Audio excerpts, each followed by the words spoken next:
Hi, everyone. Welcome to this rulemaking workshop jointly being held by Department of Commerce and the UTC on draft rules on double counting and storage for CETA.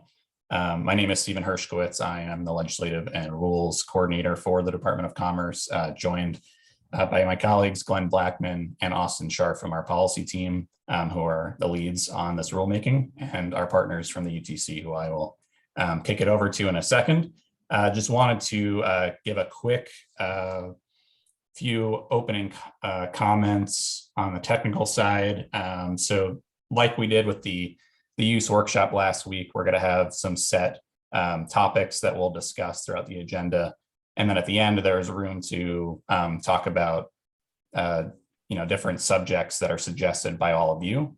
So just like last week, if you want to direct chat me in the chat or put in the open chat, I'll make sure that those get over to Glenn, who will moderate that part of the agenda.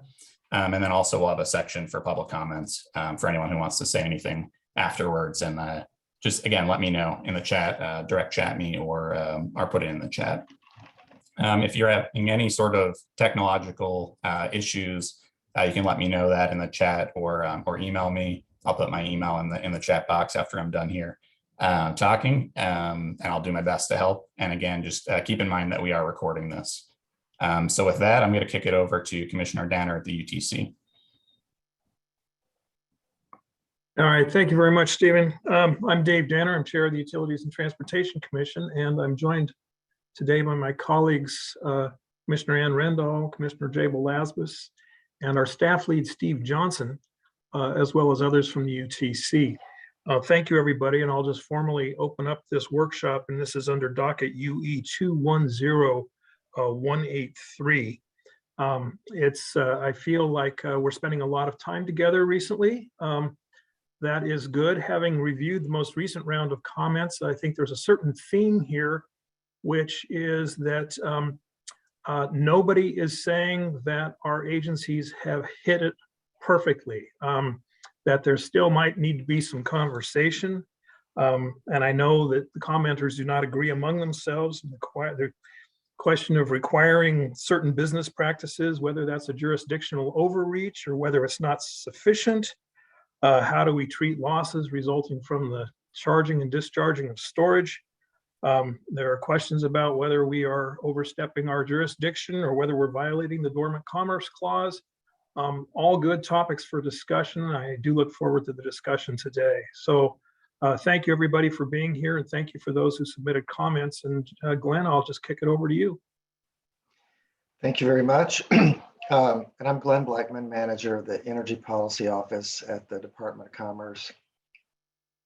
Not the dormant Department of Commerce, let me just say that right up front. And I really appreciate everybody coming back once again to talk about our rules.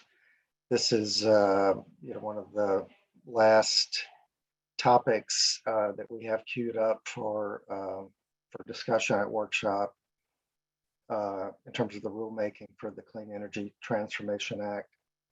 And we're going to start by talking about the double counting provisions. And I just want to start with kind of where this comes from in terms of the statute. When the legislature enacted CETA in 2019, they allowed, under the standard that takes effect in 2030, the use of unbundled renewable energy certificates for a portion of the compliance that utilities would make. So that standard, which would operate from 2030 to 2045, allows for some use of fossil fuel resources like natural gas if that use is accompanied by an alternative compliance instrument, in particular, a renewable energy certificate or a REC.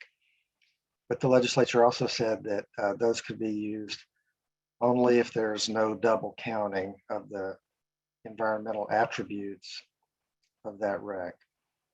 And that was really all they said, except that Commerce and the UTC needed to adopt rules to implement this by June 30th, 2022. So it's been our task through this to figure out what double counting might include or might not include, and then to figure out an approach that we could use to protect against double counting and thereby allow unbundled RECs to be used within that 20% portion.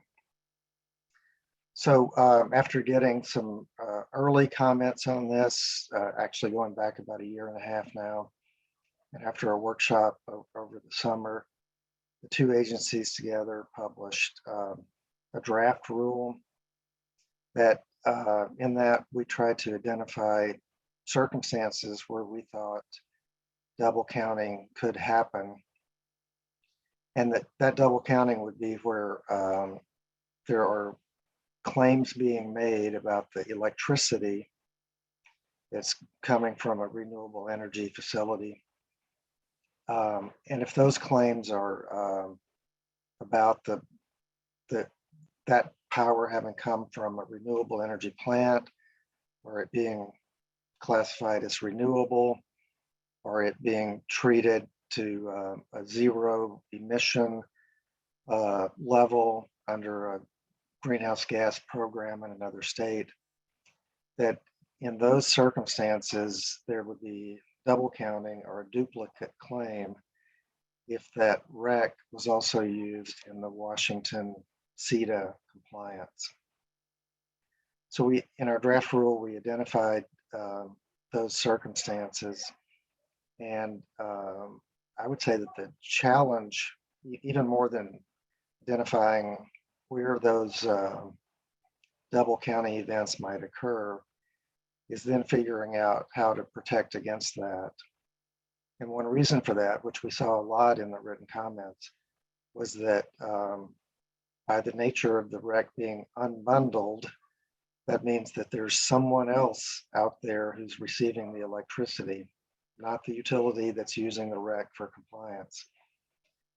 And so trying to figure out a mechanism where we can ensure the validity of the REC, that to us seems like it means that we need to be able to impose some conditions on what's being said about the electricity, even when that electricity is not being sold to an entity in Washington.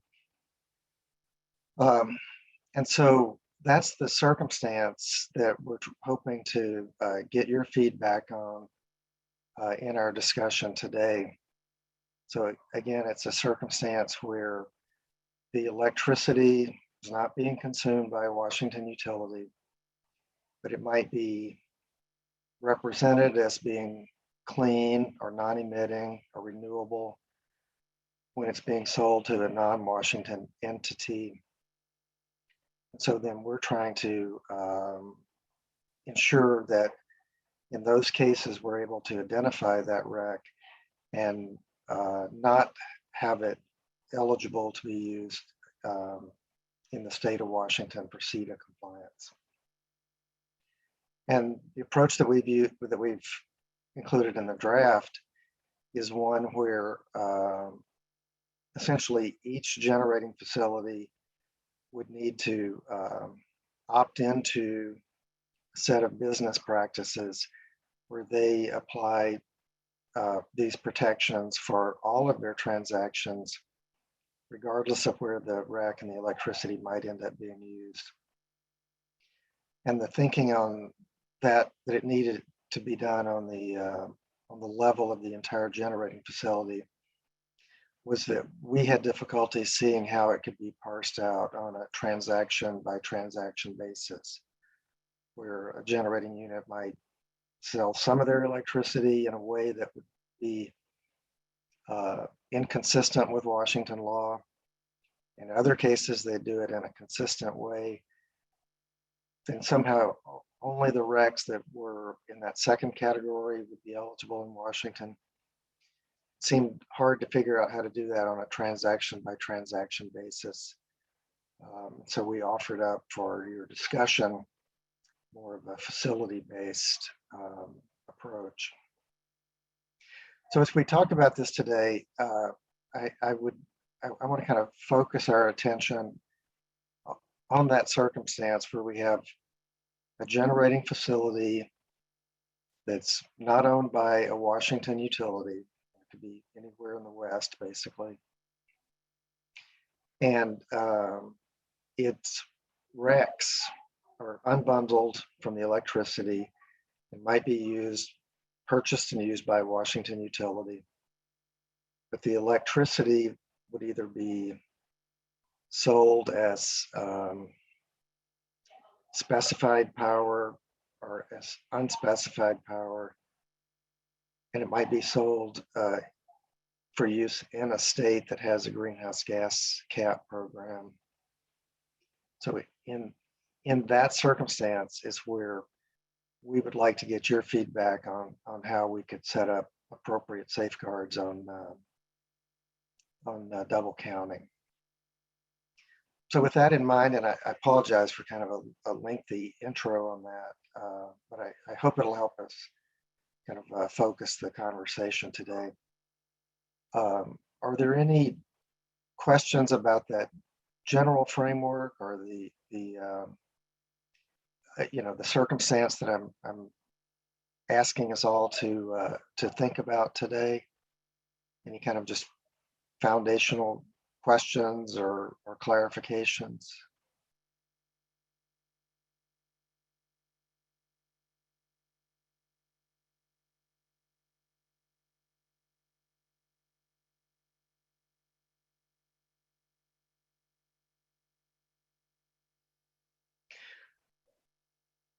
Okay, in that case, then I think what I'd like to do is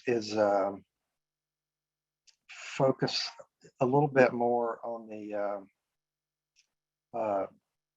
kind of what I see as two alternatives that have come back to us in the way of comments, where some of the comments have suggested that we should limit this in a way that it doesn't require that a renewable generating facility adopt these Washington compliant transaction rules for everything that they do, that they might do it more on a transaction by transaction basis. And when they use the Washington terms for their electricity sales, then that REC would be eligible.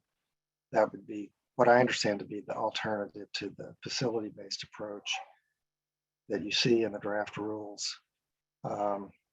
And so again, as I said in the intro, one of the questions that we had, because we certainly were, I would have to say, very interested in that more limited transaction-based approach, but we had trouble seeing how compliance could be verified if these generating units are using different terms on different transactions and trying to identify which RECs were sold under which electricity terms, things like that.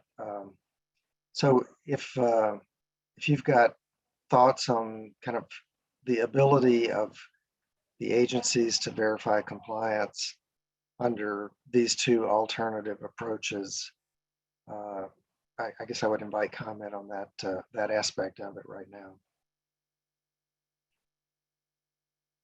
And I see James Adcock, you've got your hand up, so please go ahead. If I can figure out how to get my mic unmuted.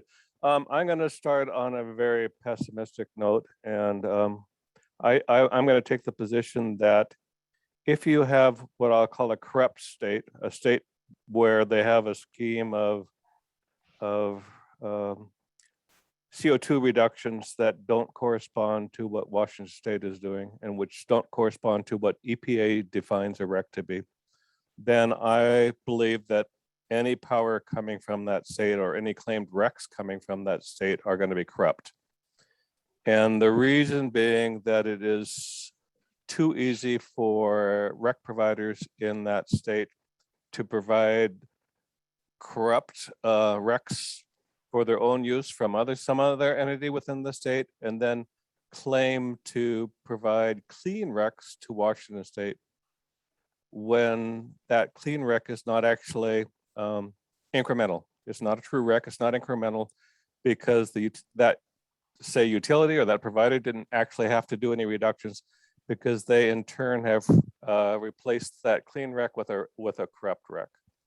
So examples of corrupt schemes would be a state that does not require utilities or providers to retire recs. They put in a mandate that says, well, you've got to build X amount of clean energy, but we're not going to require you to retire the recs from that facility as part of our statement. That would, to me, would be a clearly corrupt state. I think it's appropriate that I shut up now and let other people respond, but I think you see what my problem is. Thank you, bye. All right, thank you, James. Melissa, Melissa Lyons from Grant PUD? Yes, can you hear me okay, Glenn? Sure. Okay. I think it was pretty clear from the joint utility comments that we really feel like the rules for double counting need to hinge on what is controllable by the utility, which is the contract and the transaction. Utilities can, in those contracts, can require certain attestations by the seller. And the seller is really the only entity that has the knowledge and ability to actually make the attestation or determination of what happened to the underlying energy. Even the contracting utility, we don't have any purview into how they manage their portfolio. But what we can control is if you're going to make certain attestations, you've got to abide by what's in that contract.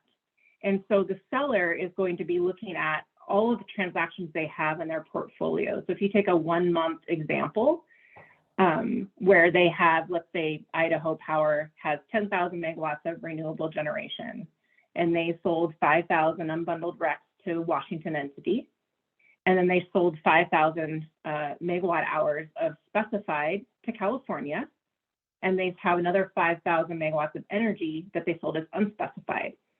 They can look at that holistic picture of their portfolio and do the accounting, and they can say, okay, specified plus the REC claims on renewable resources for that month equal 10,000.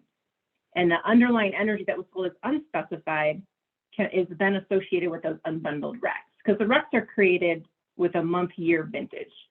And so that utility is going to be looking at the contract language that they agreed to, and if they can do that accounting, and that accounting works, then they can make the attestations that the utility suggested, which is they didn't sell the underlying energy as specified, they sold it as unspecified, and they didn't sell the underlying energy into a capped, or I guess a DHG program as specified.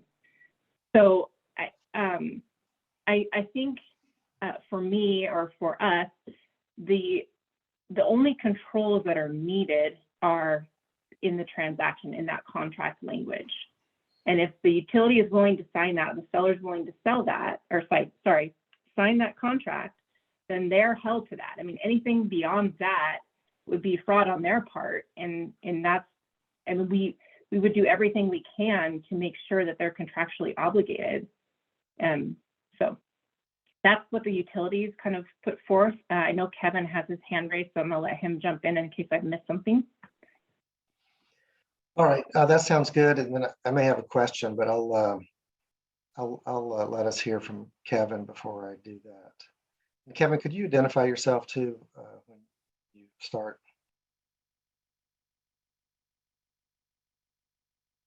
And can you turn your mic on?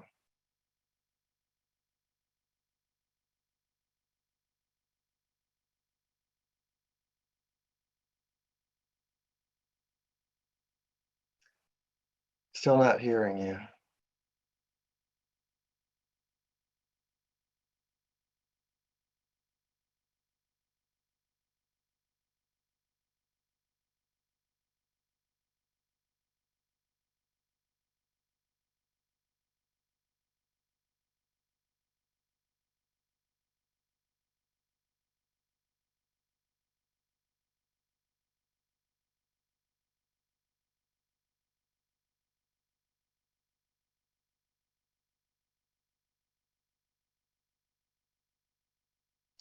Well, while he's working on that, Melissa, can I ask you about that approach where, where the contract terms are used to enforce these Sure. these practices? Uh, One thing that we've been concerned about was that, like after the fact, we would see, kind of just out in the market, some transactions from a generating facility that were, had the Washington compliant terms and others that didn't, and that it would be harder to see non-compliance because, there was always this possibility, oh yeah, we did some the Washington way and some not. And you wouldn't really know whether the percentages added up or not. What do you think about that concern and the the ability to rely on just the terms of the contract itself? I want to make sure I'm understanding. Can you hear me, first of all? Yeah. Mhm. So can you be a little more specific? I guess I'm still trying to figure out the exact situation that you're talking about, and I want to make sure I answer. Yeah. So we've got that Idaho generating facility, and if they're using, certain business practices on certain sales of electricity and not on others, then if you saw some sales in the market that didn't have the Washington compliant terms, you'd always be uncertain whether that meant that the Washington recs were eligible or not, because you don't know what the percentages are and things like that. And I would compare that to where everything, where a generating facility in its entirety is, has opted into using Washington eligible terms. Then if you ever saw a transaction that didn't use those terms, then you would know that that generating facility wasn't complying with what it had committed to. So I just wondered about what you thought about the credibility of those contract commitments, given that you wouldn't necessarily be able to observe compliance by looking at any one transaction. Well, I'm going to do my best and then I'll let you keep asking questions if I don't answer. I don't think it's reasonable to expect that a facility is going to sell all of its recs into Washington jurisdiction. So I don't think we can kind of operate on the premise that someone's going to sign up for Washington rules for all transactions related to a facility. I do think it's reasonable to expect that they commit to the requirements of CETA for certain transactions where they've agreed to all the price and quantity with the Washington party. So I think if we go back to the example that I gave of 10,000 megawatt hours of renewable generation in a month that Idaho has, they have a choice to make in terms of how they kind of monetize the environmental value of that. So let's say they decide in that month they're going to sell 8,000 of that as specified to California. And so they only have basically 2,000 megawatt hours of unencumbered energy, right? That under CETA, at least the rules are currently crafted, would be eligible. So for Washington, they would have created 10,000 recs, right? So they would be eligible. How they are contracted for determines final ability to use them for CETA's program. And in that case, they have 10,000 recs created, but they would actually only be able to sell 2,000 of them to a Washington entity for compliance.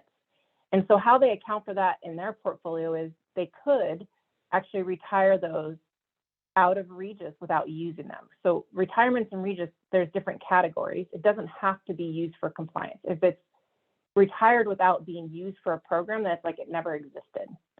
And so if they chose, because specified value was better that month, they chose to monetize it that way, then they would just retire those RECs. But it leaves 2,000 that they could then sell to a Washington entity. So I'm not sure if that helps or not, but I think there's ways, again, but it's the seller that has to do that portfolio management piece.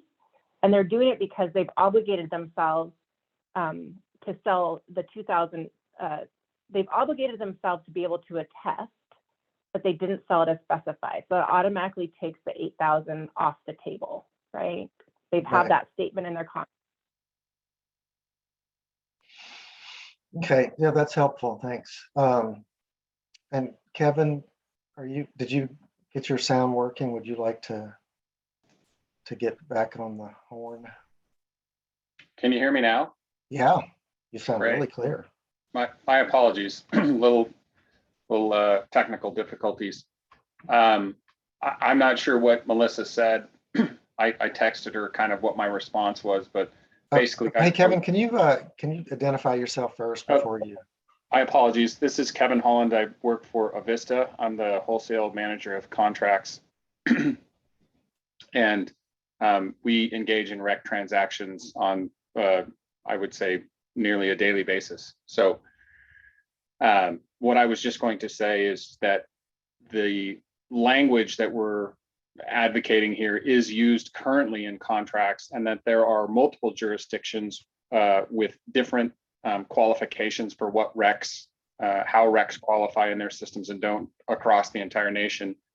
And that requirement is addressed transactionally in each confirm or contract that we do with a counterparty. So, there is precedent for it. It's set out there. And I think I definitely supportive of what Melissa was saying previously, but just wanted to add that for context. Okay, thank you. And then Ezra Houseman, would you like to comment now? Oops. Yes, thank you. Can you hear me? Yeah. Okay. Ezra Houseman, working with public counsel on these matters. In public counsel's comments, we addressed ways that we felt like the proposed rule on a facility basis was infeasible and impractical and unduly costly. Having read the comments of other parties, I'd say that has been strongly reinforced by issues having to do with what we just heard from Melissa and Kevin, issues about how many intermediate parties there can be associated with any such transaction. And one thing that I just want to emphasize is that adding complexity and administrative requirements is going to increase the cost of these RECs. And our belief, our strong belief, is that it will not produce one additional megawatt hour of renewable carbon-free energy. So I think that the agency should just be very careful that they're not putting in place rules that have that impact of raising costs without actually producing benefits. We have other concerns regarding the scope of the rule that I think are better addressed in the next topic. So I'll be back. Thank you. All right, thank you. And Steve Johnson, I saw your camera come on. Did you have a question or Thanks, Glenn. And I don't want to cut in front of the stakeholders, but I don't see hands raised right now. So I wanted to kind of direct a more specific question to the IOUs along this topic, though. What's been laid out is the idea of a term in a contract restricting the counterparty, the supplier's use or representation, I guess, of that electricity. So going with that model that I heard in comments, what would commission staff audit? And I'd love to hear from IOUs, because honestly, this may be a commission specific question. So what would commission staff audit?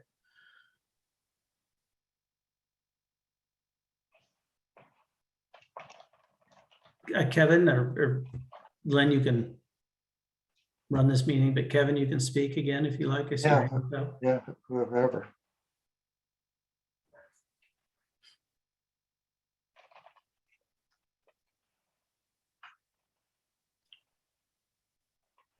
Kevin, I don't think we're hearing you if you're trying to speak.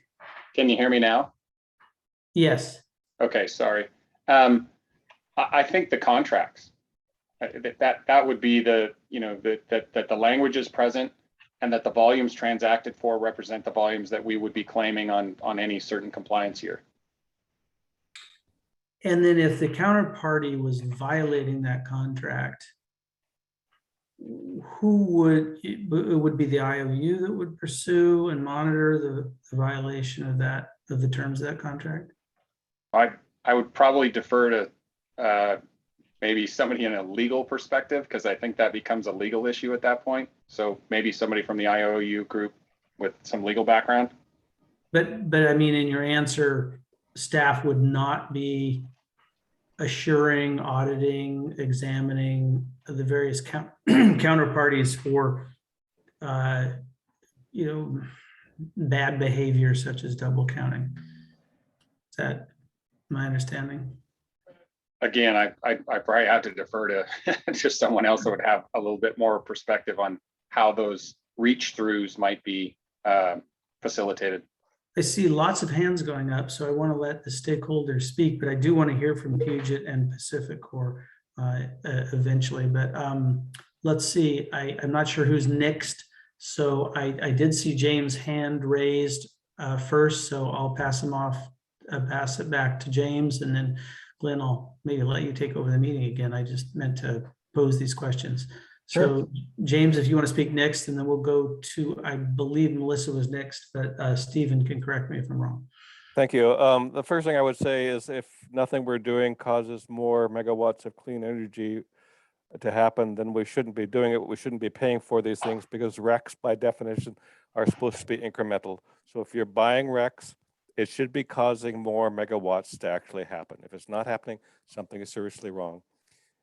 In terms of utilities and contracts, we've got to have a way of being able to prove under audit that the contract actually means something, and it actually means that additional megawatts of clean energy are being produced. If you can't verify that, then you've got a corrupt system. Okay. And personally, I just don't see how you do auditing on a monthly basis.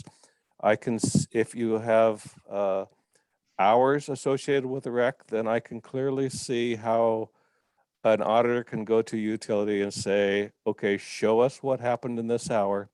And okay, we can make the numbers add up, and we can see here that there really was RECs that were not committed in that hour. And therefore we can prove for that particular hour that this is a valid contract. And if you audit, say 100 hours at random and they all come back true, you say, okay, the utility's got a valid system going here. But if some of those hours come back and then you can't prove that they're correct, then you say, okay, the utility's got a corrupt system going here, and they shouldn't be allowed to take correct credit for RECs that are not real RECs, but are just an act of corruption. I'll shut up now. All right, thanks, James. We're going to move right to Melissa, and then I know Riley wants to follow up from there. If it's okay, I was going to let Riley answer the legal question, and then I had a kind of a question for Glenn on the facility approach. So did you want to pass it to Riley then, Melissa? Sure. Okay, there you go, Riley, you're up.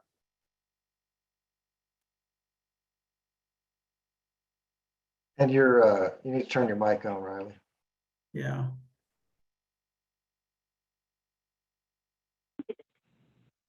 Sorry about that. I was double muted. Just responding to the point that Kevin made. Can you identify yourself, Riley? Sorry. Yes, Riley Peck, Counsel for Pacific Core. And responding to the point that Kevin made, I think there's sort of the practical question of whether an audit like what you're proposing would be a good idea. But then there's also just the legal question of whether the Commission or Commerce has regulatory authority to do that. And I don't think that CETA provides that. So I think the policy discussion is interesting, but I would just suggest that it's not really one that we need to have here, because there's nothing in the law that would allow it to do so. However, I don't know if that's a really big problem, because there would be extremely significant commercial consequences for a counterparty that was misrepresenting what a REC was. If PacificOr were engaged in transactions with a rec broker, and it came to light that that rec broker had been misrepresenting what its recs were, we would potentially have a breach of contract claim, and we would certainly never do business with them again. And that is probably true of all the utilities on this call. So there are commercial reasons that we can probably rely on the representations that our counterparties make because they would like to keep our business. Riley, can I ask about in terms of the legal authority about the difference between requiring conditions on the sale of electricity in a single transaction from a non-Washington generator to a non-Washington off-taker purchaser versus, which I would understand would be part of this transaction-based approach, versus the authority to require certain business practices overall if a generating facility elects to sell RECs into the Washington market. How do you see the authority as being different between those two levels of oversight? I want to make sure I understand your question. So in the first instance, it's state's authority to regulate transactions between, say, a generator in Idaho and a Washington utility. Well, so in the transaction approach, the Washington would say that we're not going to allow use of a REC that the Idaho generator produced because of terms that it used in the sale of the electricity that was associated with that REC, even though that sale was a separate transaction and didn't involve a Washington entity as the purchaser or the seller. That's what I was understanding the transaction-based approach to include. Right. And I think in that case, there is regulatory authority over the sale because it's a question of the commission's or commerce's authority to regulate the purchase by the regulated utility. And in contrast, this business practice idea would be regulating the activities of a wholly out-of-state actor, potentially in transactions that are also with out-of-state parties as well. So really, I think what you're suggesting is akin to, many states have various utility procurement laws, whether they're RPSs, that limit the utility's ability to make certain types of purchases. And I think that's what's being suggested. Right. Okay. Melissa, did you still want to add a comment? Yeah, just a couple thoughts. First of all, I've transacted quite a few RECs, and I've done it for regulatory programs for kind of state compliance, as well as just to kind of one-off deals where the buyer may not have an actual compliance obligation, but has a desire to green up a part of their or offset part of their power usage. And I think uniformly across those contracts, there's been a desire by the party buying to ensure that it's not being separately counted somewhere else. And so while contract language may vary, there is, in each of those contracts, there's been something, some kind of requirement by the seller to say, hey, these are kind of unencumbered. We haven't used these somewhere else. We haven't claimed them somewhere else. So some of the examples that you're giving, I just want to make sure that we're kind of double counting as an issue that spans not only regulatory environments, but also even just the voluntary. And so I think from that perspective too, you have that disincentive because most parties, if not all, are looking for that assurance that they're buying something that only they have claim to. My other question was, for the business practice approach that was crafted in the draft rules, is that, did Commerce and the UTC, what would have been your audit? You kind of asked the question of the utilities, what would be the ability to audit contracts? And I guess I'm asking on the business practice side, what would have been the ability to audit entity facilities saying they met the business practices? Isn't it similar where you're basically asking either the facility owner or the seller in the contract to attest to something? Yeah, that's a great question, Melissa. Thank you for that.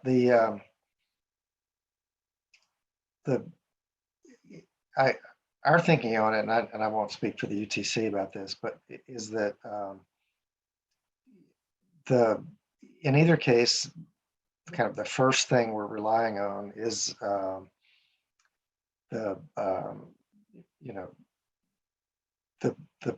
business who's engaged in these transactions, following the law, and that it's a difference of whether this attestation or certification is made for the practices of the generating facility over all its transactions under the facility-based approach, or specific transactions under the transaction-based approach. In either case, like the most important thing is that you've got a company that's going to kind of put its reputation on the line as to its business practices, and that there are contractual methods of enforcement like Riley was talking about before. But we also saw some added transparency under the facility-based approach, because aside from any possible audit, is just the observation of transactions in the market. And if we had a generating facility that had certified that it was using Washington compliant terms for all of its transactions, it would be easier to detect violations of that commitment than if they were simply attesting that some of their transactions were compliant with the Washington requirements. So anyway, kind of a similar and maybe somewhat unknown ability to audit in either case, but perhaps more transparency at the facility level. Johnny, Sorry, just a quick. Oh, no, go ahead.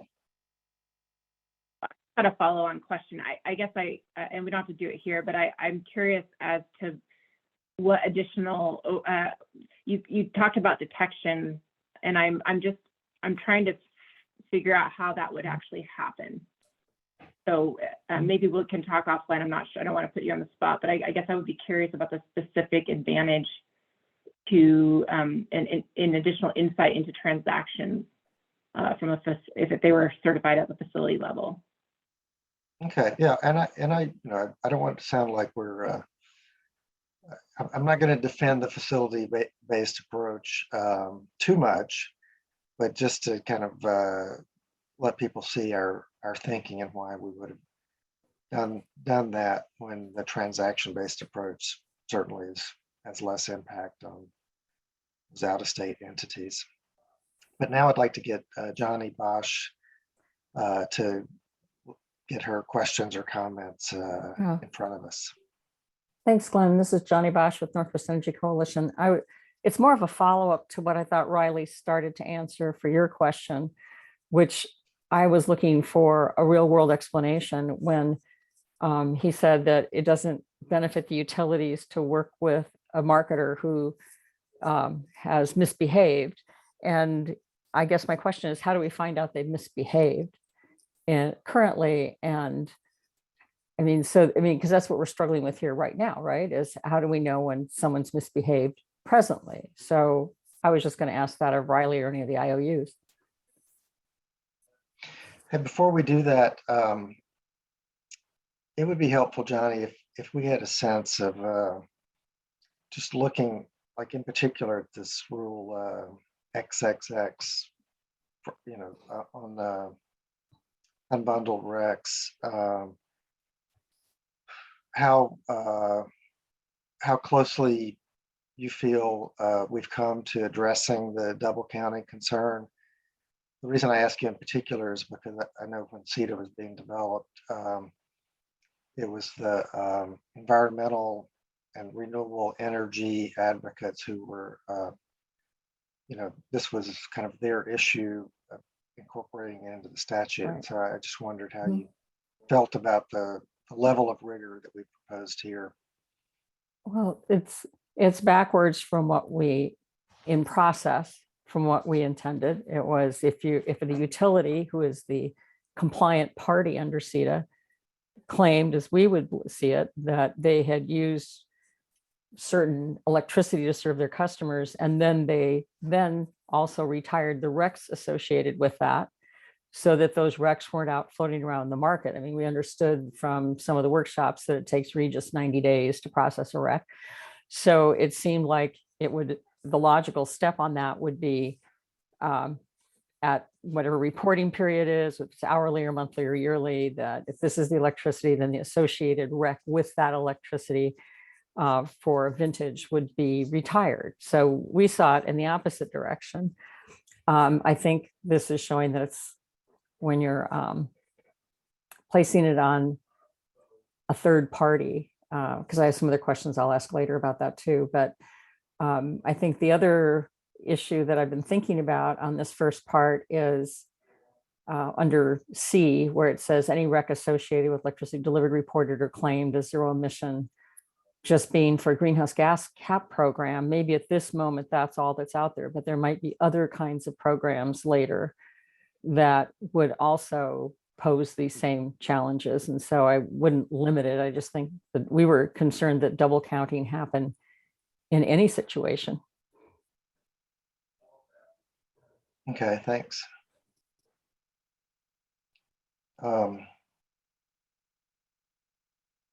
One thing we haven't heard much about so far that we saw in the comments was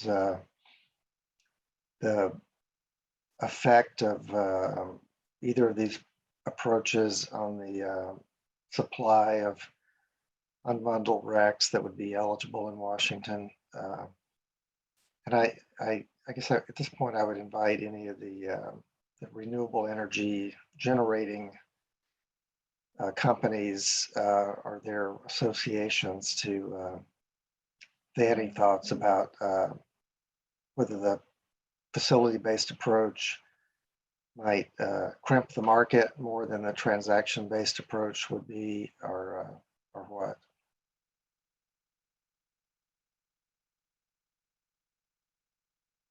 Molly. Yeah, hi, thanks. This is Molly Kroll with Avangrid Renewables, and I'll take that opportunity to share an IPP perspective. First, I agree with Melissa and Ezra that applying the business practices at the facility level would be completely infeasible. Renewable facilities may have, and often do have, commercial arrangements with a variety of counterparties in Washington and in different states, even at the individual facility level. The proposed rules, however, seem to assume that it is reasonable to make an IPP essentially choose between selling unbundled RECs in Washington or doing whatever else it might want to do, because they're so restrictive. I'd also note that IPPs don't always have control over what an off-taker ultimately does with the energy and the RECs after they're sold. So I don't think it would work from that point of view, especially if that off-taker is outside of Washington. So the way that I read it, I think it would be very difficult and probably not worth it for an IPP to decide to sell unbundled RECs in Washington under the proposed rules, unless it has a very narrow contracting strategy, and especially given the other market opportunities that it has before it. So, if the purpose of alternative compliance as written in the law is intended to provide flexibility and contain costs, which I think it is, unbundled recs need to be somewhat liquid and readily available. So I think these rules would really challenge that and may even have unintended consequences of, having the unbundled recs available be sourced from generators located farther away from Washington, and that maybe even face much less restrictive environmental compliance and greenhouse gas policies in their own states. Thank you. And Molly, do you feel like having the same business practices that are described in the rule, but applying those only to individual transactions and having an attestation that the seller has complied with those in selling its electricity, do you feel like that's a reasonable way of approaching this double counting requirement?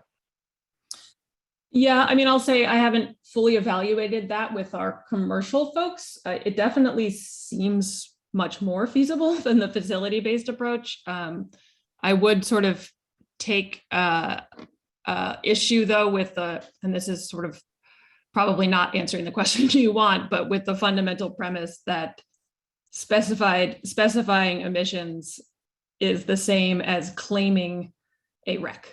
I think that's not the intent of CETA. CETA defined RECs as having environmental attributes, including avoided emissions, but specifying emissions for the purpose of a cap and trade program is not the same as claiming it as an offset or avoided emissions. So, I go back to this could be greatly simplified if the joint agencies rethink how they're considering what double counting really is.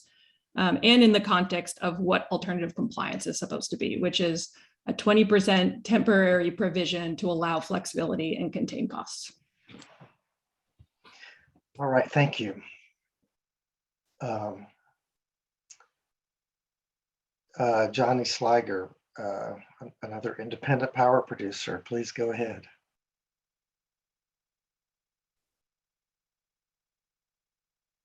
Hello, can you hear me? I can, yeah. Wonderful. So not with this specific generator today, but this is Joni Sliger with Sanger Law here today on behalf of the Northwest and Intermountain Power Producers Coalition. And we filed written comments that recommended changing the scope. And I thought this seemed like a good time to clarify. We had proposed some red line edits that would narrow the business practice paradigm to limiting it to transactions with Washington entities. We think that might be one way to avoid some of the concerns a little bit with the jurisdictional bounds and other concerns that we raised in our comments. So I think that's, as we talk about a facility-based business practice approach, I think it may or may not be all transactions, but at least business practices when operating in Washington. But I also want to clarify that NIPSI is not opposed to a more wholesale revision. I think it's the red lines were not what we would start with the drafting, but trying to illustrate the specific concern with the rules as drafted. And I would generally, I think, echo a lot of what we've heard already in terms of concerns about costs and discouraging competitive market behavior. One way we look at this is if you want to get an unbundled rec, here are the facilities you can get it from. The assumption is that facilities will sign up on that, or they won't if they're not willing to do that. But I think it would just discourage a lot of facilities from wanting to operate or sell in Washington because they wouldn't want to be limiting their other transactions, which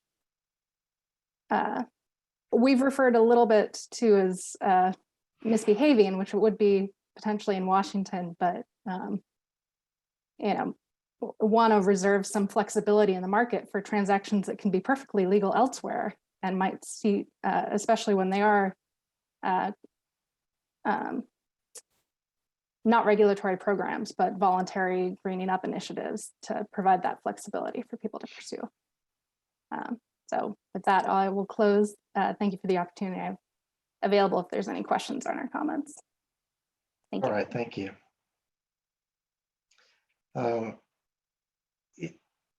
You know, the topics that we've got lined up here between this subject area 2 and 3 is kind of a, may not be that easy to see what's what between these two. But I will ask whether there's anything to kind of close on this first topic about facility-based versus transaction-based. So let me see if there is any more on that before we move to the next subject. So Melissa, would you like to talk on that? I was just thinking after this last round, one question I have is under the facility-based approach, what if that facility, you know, we went down that road and it was certified and it sold it to another entity who then sold it to a Washington utility? I'm just wondering, maybe they sold the bundle, the renewable energy and the REC to another seller. And then that seller turned around and sold the REC to a Washington entity. The way the rules are currently drafted, if you don't have the contract requirement for that seller to attest to the utility, how do you actually kind of protect the claim all the way from the facility to the eventual buyer? So I think I just kind of thought of that as I was thinking about the facility-based approach versus a transactional-based approach. And is your thought on that it may be easier with a series of attestations to ensure that the proper terms are followed than it would be to have that facility certification? My thought was that by placing the obligation on the eventual seller to the Washington utility, that seller is not going to sign a contract with the Washington utility if they can't actually make the attestations work. So they're going to look at their portfolio and they're going to make sure that whatever they're signing with the Washington utility, that they can meet those requirements. And so I don't even think you have to have an attestation all the way up I mean, they may actually, depending on who they're buying from, look to have that in there. But however they contracted for that REC, they're going to ensure that that chain, kind of the upstream purchases, that there's no issues there in them making that eventual attestation to the Washington party. Does that make sense? I hear what you're saying, yeah. All right, Steve, did you have anything that you wanted to pursue on the topic 2 or? Well, no, I want to let you round this up. I just wanted 2 things. If we heard from stakeholders about specific language in CETA that is specifically modifying the requirement to prevent double counting that is in CETA, to modify the extent which double counting is prevented based on the economic impacts of that assurance and prevention of double counting, that would be good to see. Didn't see that in the comments. There's probably a general idea that we want to do least cost, and the commission is certainly committed to that. But if there is specific language instructing agencies to weigh, you know, that's a really great Rolex watch, might be fake, but we're going to get it really cheap. You know, let us know. And then I'm also just walking away from this thinking about the condition in which we have multiple marketers or multiple middle men, sorry, the expression, holding a contract. And I can't figure out if there's a chain, if the idea is that there's going to be a chain of provision in all those contracts all the way back to the generator for, you know, promises, contractual promises not to double count. And I'm worried about the entrance of middle operators, middle traders who come and go ding, and disappear, kind of like JP Morgan in 2010 in the California and MISO markets. They had generator units bidding in and manipulating bids. So, you know, again, I'm not looking at the characters in the play right now and saying, oh, there's malfeasance, but I'm worried about preventing it and then having a mess later. So just some closing thoughts. Sorry, Glenn, I'll hand it back to you. Great, thanks. So I'm in my mind anyway, moving to topic area 3, which we've described as being the scope of the rule. So maybe setting aside a bit the transaction-based versus the facility-based question, whether the different types of transactions that we've got represented in the draft rule are the right ones to be addressing here. And so the first question that we had about that was to get your feedback on the treatment of transactions that involve the sale of electricity that would be claimed in a greenhouse gas cap program as being a zero emission or low emission source of electricity, and then the REC that's associated with that same electricity potentially being sold and used in the state of Washington as an unbundled REC. And so we got some comments on the, whether that circumstance constitutes double counting between the environmental attributes and the REC. And then also some comments about the precise way that we might describe that transaction on the electricity side. So that's what we were hoping to talk about now. And if there are people who have thoughts about that, you'd be welcome to raise your hand now. Go ahead, Ezra. So you must be surprised to hear that I have thoughts about that. You kind of warned that you did. So I just think it's really important to remember that avoided emissions and imputing emissions that don't exist are very different things. And I'd just like to call your attention to the actual wording of the definition of non-power attributes. It includes avoided emissions of pollutants to the air, soil, or water, and avoided emissions of carbon dioxide and greenhouse gases. Now, looking at that first part, every generator in the Northwest, indeed every generator in the country, exists in the context of regulatory regimes for various pollutants, some of which are cap and trade regulations and ambient air quality standards and regional haze rules. And I haven't heard anybody on this call recommend that we impute nitrogen or sulfur or mercury or soot emissions to renewable generation so that it not be double counted if the RECs, the associated RECs, are qualified in Washington. But it's really the exact same issue.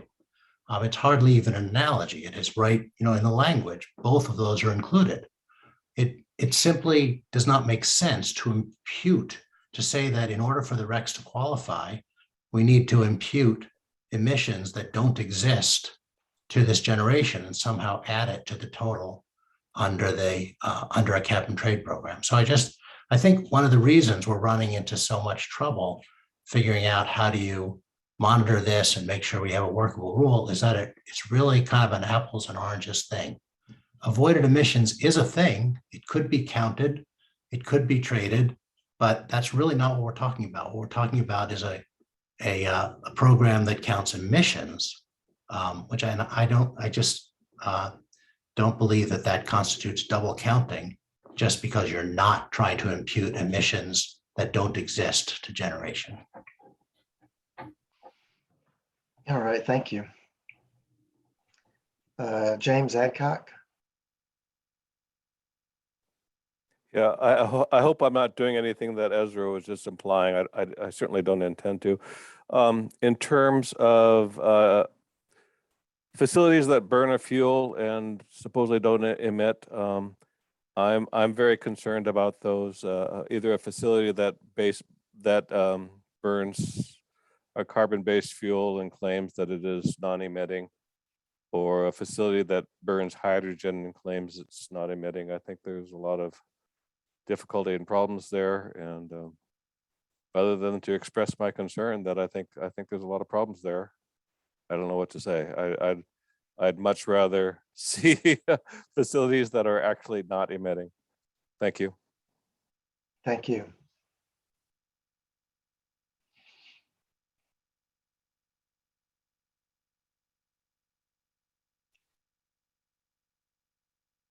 Any other thoughts on this scope question? Oh, Johnny, sure, go ahead. Hi, thanks, Len. This is Johnny again. I think this is another place where the point I brought up before we need to address, because it's not just once you've separated the attribute from electricity, you don't want to just focus on greenhouse gas programs outside of Washington or inside of Washington, but any program that might use either the REC or the electricity and claim it for any kind of clean program. And those programs, frankly, might not even exist now, but could shortly in the future, whether it's say a transportation program or a greenhouse gas reduction program or whatever. I think it has to be broad enough to include everything if you're going to do it this way. So Johnny, are you, like, would the idea be that if in another state there's a clean transportation program that gives someone credit for using clean electricity, but doesn't ask to see the REC in order to get their credit? Yes. Is that the type of concern you're thinking about? Yes. Okay.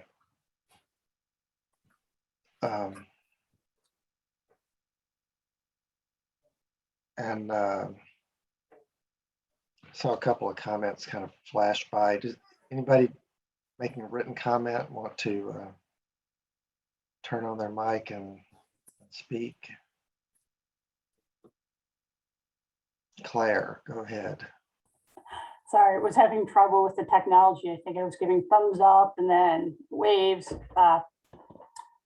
I'm not going to repeat previous comments on this. I think you all know where I stand on this. I strongly believe that the emission attribute, the actual emission attribute of the resource should flow with the electricity. That's well-established greenhouse gas accounting standards.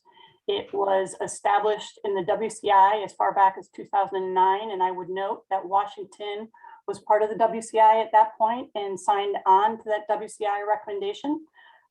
We know that Washington did not adopt the cap and trade program immediately, but it has done so now and will be important for Washington to abide by the WCI recommendations in terms of its cap and trade design.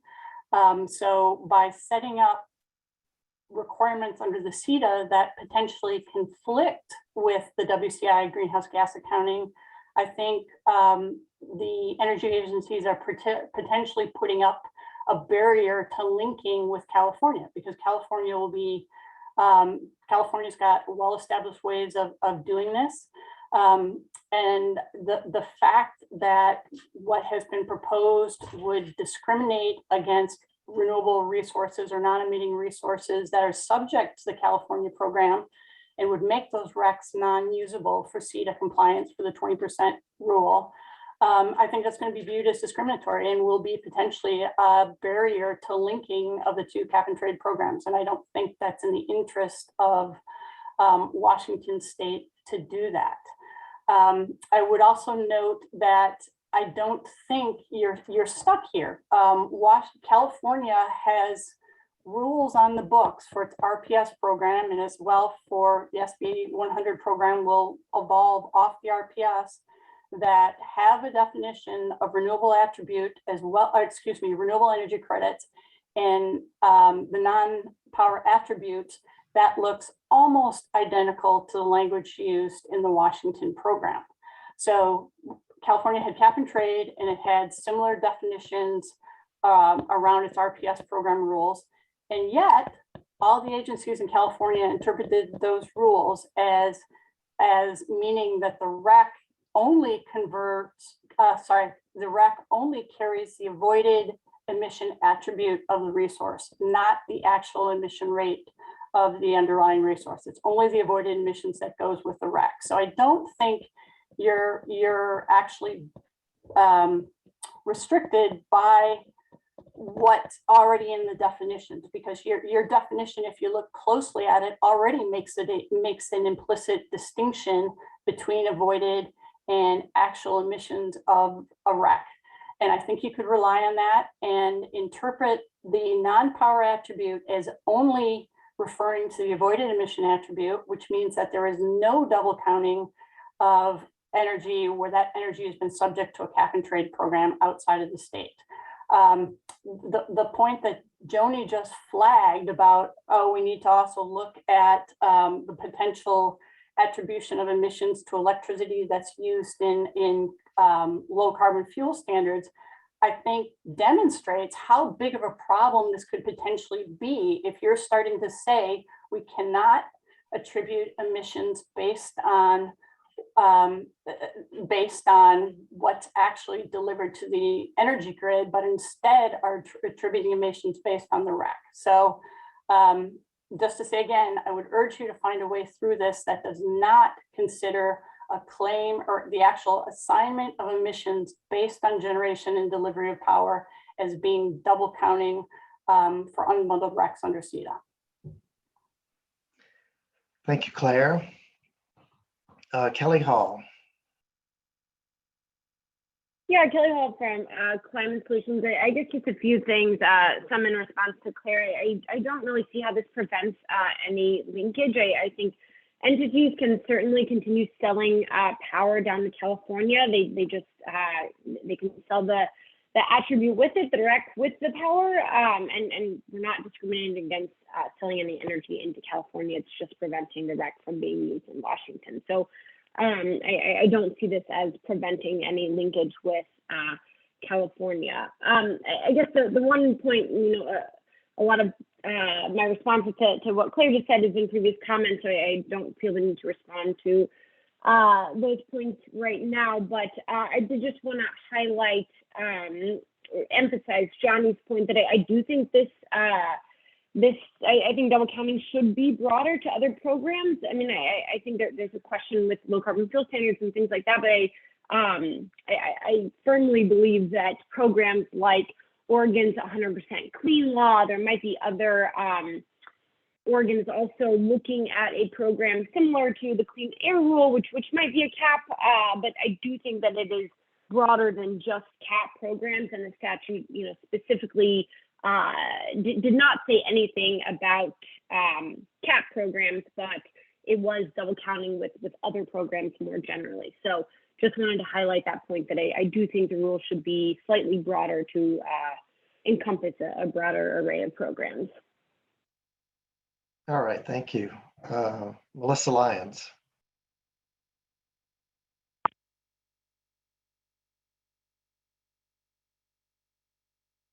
Okay, I had to unmute, sorry. I just wanted to highlight, or I think the utilities flag in our comments, what Clara just highlighted. We understand, the basic concept that of double counting where the REC is used for CETA while the underlying energy is sold on a specified basis. It's kind of, we've accepted the premise of that because we're trying to implement CETA, but we did highlight in our comments that we do see it as being potentially problematic in the future under a linked program, where the idea of a linked program is to have kind of a one large footprint. And what these rules are setting up is a situation where energy generated in Washington is treated differently than energy generated in California. And so we did flag it as something we think needs to be revisited because we do see the potential for unintended consequences in terms of how markets interact in that cap and trade footprint with this backdrop of treating the RECs created by those facilities differently. So I did want to just kind of highlight that. All right, thanks, Melissa. Steve Johnson, what do you have for us? Well, I just wanted to point back to the rule. I mean, the statutes there in the comments, and what I'm seeing in the language is a compound sentence for non-power attributes, and it's non-power attributes means all environmentally related characteristics. And if we focus, I just encourage people to focus on Washington statute and what it means. So if a generator says nothing and sells electricity into California, it will be charged some money. And if it says, hey, I have these environmental attributes, it won't be charged money. And that will be using some of the environmental attributes. So just an important thing to remember that we're interpreting the language in our statutes and the effect and behavior of folks selling electricity into California and then doing something else with the RECs. So just a point of order, and I'll let folks go on and speak. Thanks. Thanks, Steve. James Adcock. Yeah, we've heard a lot from utilities and providers about the nature of the problem. I want to speak for a minute on the nature of the problem from the ratepayer's point of view, which is over the next decade, I can expect my incremental monthly bills to go up by 20%, supposedly to address the emissions from my utility. And at the same time, my utility is saying, well, we're going to buy RECs, and but those RECs are going to be kept secret with the utility. Okay. I can see what they plan to buy in terms of CEIP, and I can see half of it makes sense to me, and the other half of it seems like a waste of my money. Okay. Now, if moving forward, utilities are claiming they're doing everything right, but I can't see as a ratepayer that emissions in Washington State are actually going down the way they should. And if the emissions aren't going down in other states the way that they should be, how can I believe that I am being treated fairly, not only by the utilities, but also by my government? Thank you. All right, thanks. Claire, you've got your hand up, and I'm hoping this will kind of close on the part about the greenhouse gas programs, because I do want to get to 3B on our agenda. But go ahead, Claire. Yeah, just two things I want to point out. The double counting language that's been proposed isn't only referring to energy that is imported into California and specified in and imported, and specified. So your, what is it, 2C, any REC associated with electricity delivered, reported, or claimed as a zero emission specified source in a greenhouse gas cap and period program outside Washington. In my read, that very clearly would also apply to renewable resources located in the state of California, and would mean that any RECs issued by those resources would be ineligible for alternative compliance under Washington law. How you can argue that that's not discriminatory, I don't know. The other thing I want to comment, and this is response to the last comment, you know, we're talking about California here. California has had the most aggressive energy policy, clean energy policy in the United States and for most of the world for the past decade. Washington is catching up.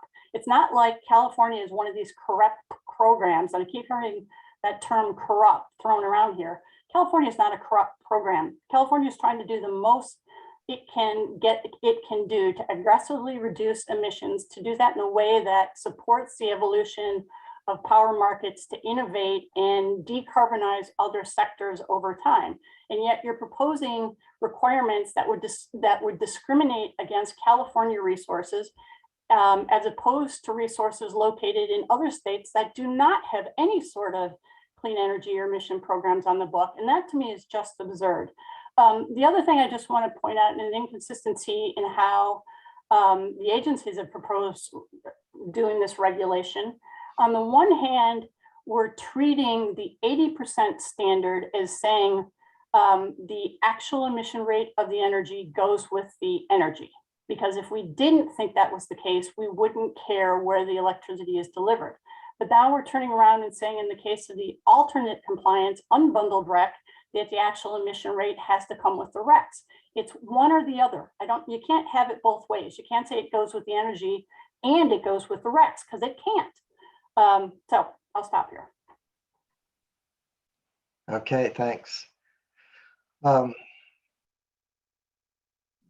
Johnny, is there a point you need to make on It was this?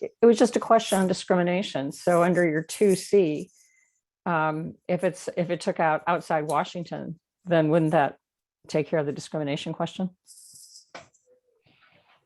I'm going to treat that as a rhetorical question.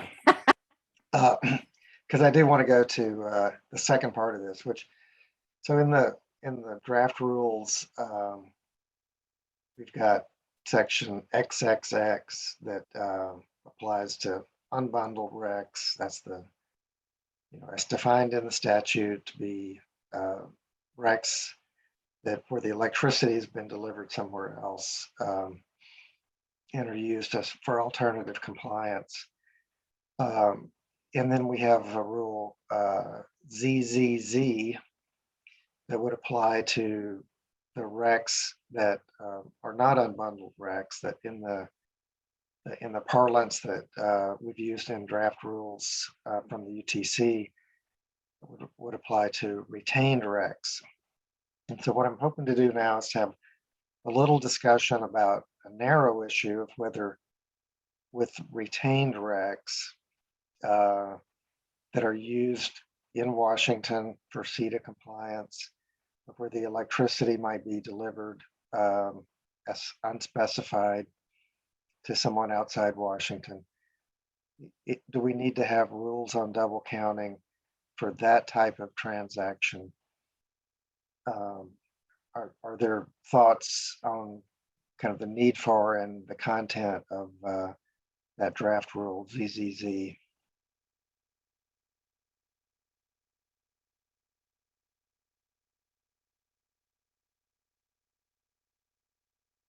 Melissa.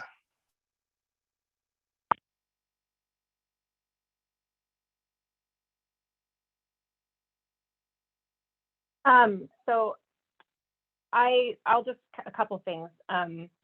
The PGP, which represented the COUs in terms of comments on the use rules, draft use rules, we took the position that we don't see retained RECs as a required addition to the CETA rules. And so we, in the joint utility response to the double counting, I think you saw us put forward an alternative section to the retained REC section. So I just want to highlight that at first. I realized that the IOUs had a little bit of a different response on the retained REC. So you saw in our response that we modified that to be similar to the unbundled provisions where it was an attestation. I think it should be by the utility. So I think we would say a similar, if retained RECs were to be introduced into rules, then we would suggest that it be similar in nature to the transactional approach where the utility makes the attestation regarding what happened to the underlying energy. And we provided those comments. I think from the COU perspective, we would prefer that a section dealing with how what you do with the RECs associated with primary compliance be used instead of the retained REC provision. Okay, thank you. And it'd be great to hear from any of the investor-owned utilities on this point too. So while you're searching for your unmute button, I'll turn it over to James for his remarks. Thank you. While I have you here, I'm still hoping that I can get some regulator to explain to me what they think the difference is between a retained REC and an ordinary REC, because I still haven't figured out a definition of what makes one and not the other. Thank you. Okay. Anybody else with thoughts on the ZZZ rule? Glenn, this is Wendy. Yes, Earle Wendy. from Puget Hi. Sound Energy. Sorry, I can't figure out where my raise my hand button is on this screen, so I'm sorry for that. Yeah, I just wanted to reiterate the comments that the joint utilities submitted on this point, and say that because of the way that the retained rec is drafted in the rules, we didn't feel like there was a need for this ZZZ section, because the retained rec is simply hasn't been sold off separately from the electricity. And so we didn't really see purpose for this particular section of the rule. Okay, thanks. Johnny. Well, this sort of is parallel to what Wendy was just bringing up, but number one, we just don't see retained recs as anything but unbundled recs, as we've spoken about before. So this having this whole section on retained recs seemed like it should be part of the unbundled recs and limited to the 20%. But even if you were to follow this point, if you're going to sell a retained rec, it's not clear from this rule who's reporting and who's following that. And when it might be, like if, say, a utility generates a lot of hydro and ends up selling their power somewhere and then has a retained rec that they thought they were going to use, but they don't. And does it get sold into the market, or does the marketer have to handle it? This all becomes a little less, very opaque. Let me just put it that way. And so I'm with Jim. I'd like to have a better explanation of what's the statutory basis for having a retained rec, because I think this is a complicated section that doesn't necessarily need to be there. And neither do retained recs, actually. All right, thanks. Kevin Holland. And this is just a, can you hear me? Yeah. Yeah, this is just maybe a question. Is the question really, what is the differential between a rec generated from a Washington customer's rate-based assets versus an unbundled rec potentially generated from somewhere elsewhere? And the contention is that they should be considered equal and not different. Yeah, I'm not sure if that's exactly the premise or not, but you're welcome to comment on that.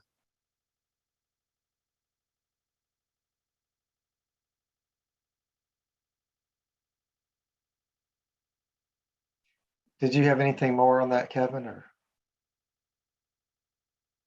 Saying that it just seems to me that a rec that's generated from a customer's assets, a utility customer's assets, is a bit of a different animal than just buying one on the market. But that's, I seem to think that there's a differential there.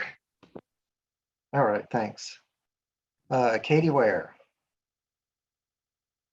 Thanks, Glenn. So I think it makes sense to protect against double counting of non-power attributes. If we do go forward with the idea of retained recs, again, I'll mention that we, in our comments, suggest that bundled recs be the primary tool for primary compliance, and that retained recs be sort of this like backup plan that you use only if unforeseen things happen, and at the end of the year, you have these retained recs that you can then use for system balancing purposes. And anyway, we go into a lot more detail in our comments, but I just wanted to say that I think that protecting against double counting, if we are doing so in the context of unbundled recs, makes sense in any sort of context where the utility is required to sell their electricity as unspecified, and there is a concern around double counting. I didn't get a word in the previous conversation around a transaction-based approach, which we would support as long as the flow of the process includes a layer of review and transparency in which the utility would assure seller compliance with those business practices, and then report though to the commission with the stakeholder ability to review and engage with the report. So I just wanted to get a word in on the importance of that transparency. It was, alluded to, how would we know whether this or that was happening? I think that it's important that there is that stakeholder access. Yeah. Good, thank you. Yeah, I appreciate the extra comment on the transaction versus facility basis. That's helpful. Johnny, do you want to wrap us up on this section? Yeah, just a quick one to Kevin. I think we have always seen the RECs as the non-power attribute. It's not who owns it or who generated it. Is it the non-power attribute that's affiliated with the electricity that created it? So it's either with the electricity or it's not with the electricity. It's either bundled or it's not bundled. We don't see any difference on whether it was generated by whoever.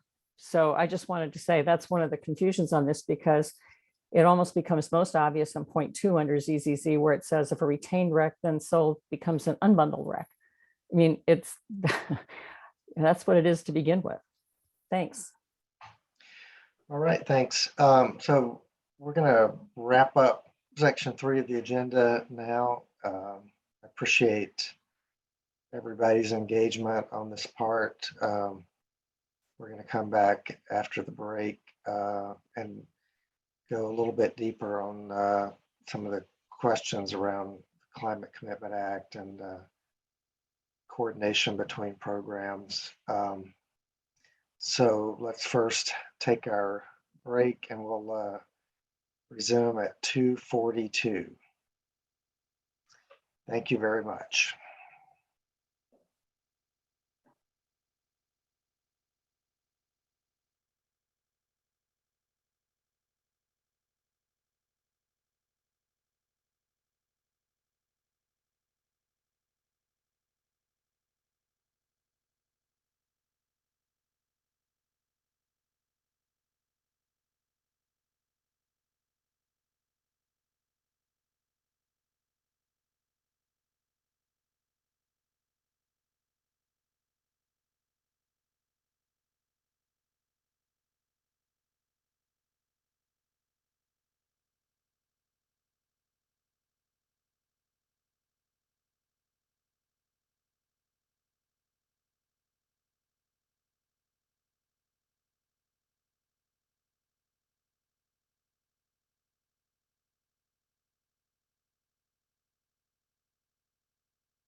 Hey everyone, welcome back. Hope you had a good break.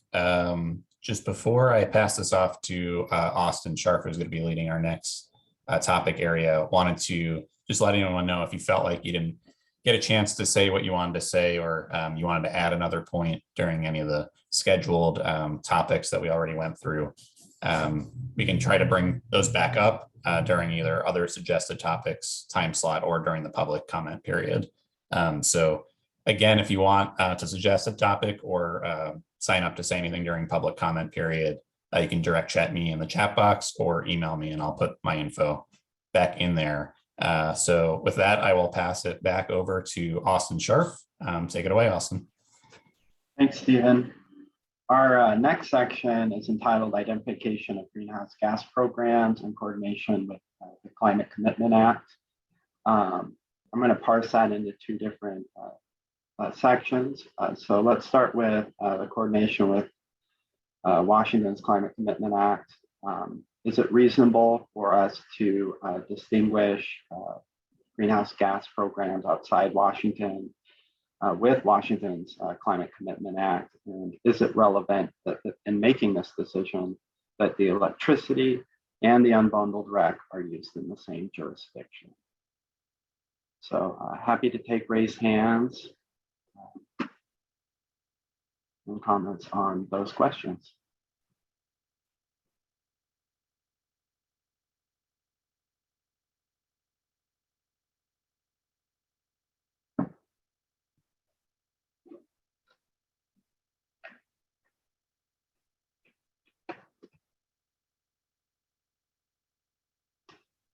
And if we don't have any thoughts, we can skip over to the next topic.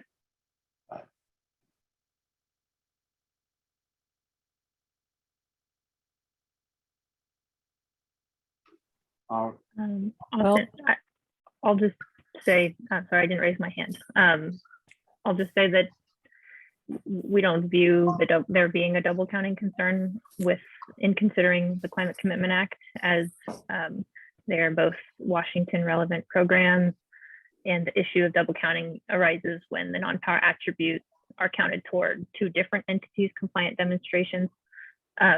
So that is relevant directly to this topic, but also I don't know whether I'll get another opportunity to address something else related to this double counting specific issue. So I'll just throw it in here that there is a process that CAISO has initiated related to an extended day ahead market scenario. And that process includes a work group specifically tasked with creating greenhouse gas accounting rules. And I'll put a link in the chat to the details of this work group, but there is an overlap in the timeline of these processes. So the EDAM process is happening beginning January and going to March next year.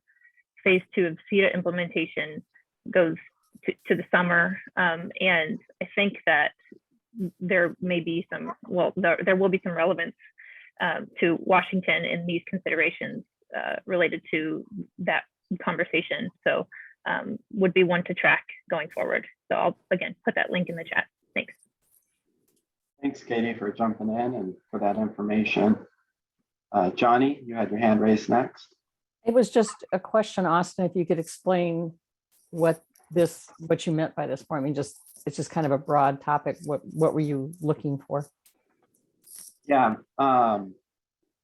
we're trying to figure out if there is a distinction to be made when writing the double counting rules between greenhouse gas programs that are outside of Washington and then concerns about counting those renewable energy credits and under Washington's own GHG program, the Climate Commitment Act. Does our team want to add anything more to that explanation?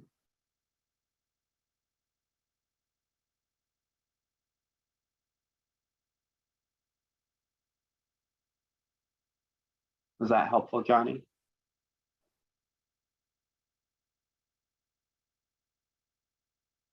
Sorry, I had to get to my button here. I think so. I haven't worked much on the Climate Commitment Act, so I don't have much to say about it. Claire, you have your hand raised next. Thanks, Austin. You know, I think you guys really ought to be trying to find some consistency in how you rationalize whatever approach you come up with. The suggestion I just heard was that we don't want any double counting of basically the use of an attribute for compliance. Well, under that scenario, you would not only have to make RECs from California resources ineligible for CETA compliance, you would also have to make RECs from California, or excuse me, from Washington resources ineligible for CETA compliance, because a zero emission resource in Washington is effectively covered by the cap and trade program. There's no actual emission attribute of that resource, but the entire electric sector is subject to the cap and trade program. That's the reason that cap and trade programs do not allow RECs to be used to generate offset credits in the cap and trade program, because effectively you would otherwise be double counting the actual energy, the zero emission energy. So if the rule is no double use of something for compliance under two different programs, then you are also going to have to exclude Washington located resources. Alternatively, the formulation that you've currently got in the draft is of, well, if it's out of state, we'll exclude it. I think you have a problem there because, as I said, I think that's blatantly discriminatory, and I don't know how you get around that. So if you do want to make some sort of distinction, I think you need something that is going to have some internal consistency. Thank you, Claire. We have Mary up next. Mary Winky. Yes, thank you. Sorry, I was on double muting myself. I just want to make a quick comment. I would really like to just echo Claire's suggestion regarding a clear articulation of the rationale behind these rules. I think, you know, beyond just a recitation of the statutory language, I think would be really helpful in terms of understanding the policy and the rationale for it, and kind of what we think we're accomplishing with particular choices and particular approaches. I think that would be really helpful. So I just wanted to echo Claire's comment on that point. Thanks, Mary. Katie, you had your hand raised next, I believe. Yeah, thanks, Austin. I just wanted to clarify in Claire's recounting of my statement, she said that that I had said two different programs, but I said two different entities compliance demonstrations. So that's when a double counting concern arises. So the same entity complying with Washington CCA and Washington CETA would not be a double counting concern. That would be the same entity. Just wanted to clarify. Thanks, Katie. Melissa. Yeah, I raised my hand. Not really, Mary was going to cover most of it, but I just wanted to kind of flag again that the joint utilities did see an issue in the future with the consistency. So if there's linkage between Washington and California, treating entities differently within that footprint is problematic. And so just wanted to, again, I think you're touching on the inconsistency issue with this question. Thanks, Melissa. James? Yeah, responding to Claire, if California legislature and Washington legislature each insist on creating programs that are fundamentally inherently incompatible, hypothetically, that's not our problem really, and it's not really a problem for Washington state regulators to solve. Certainly, California producers could talk to California, and Washington state producers could talk to Washington state legislators and say, hey, we'd really like to have a set of programs down the West Coast that work with each other, and we're not there yet. Thank you. Thanks, James.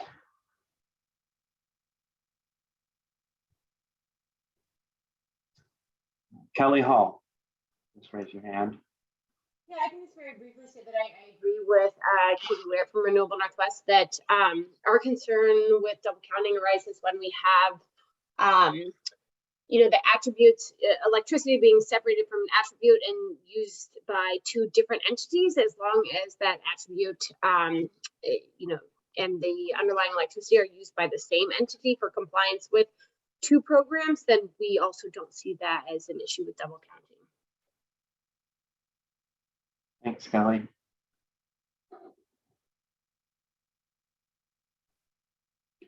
Any other comments that folks want to make on this point? This topic? If not, Mary? Oh, this is Mary Minky. Yeah.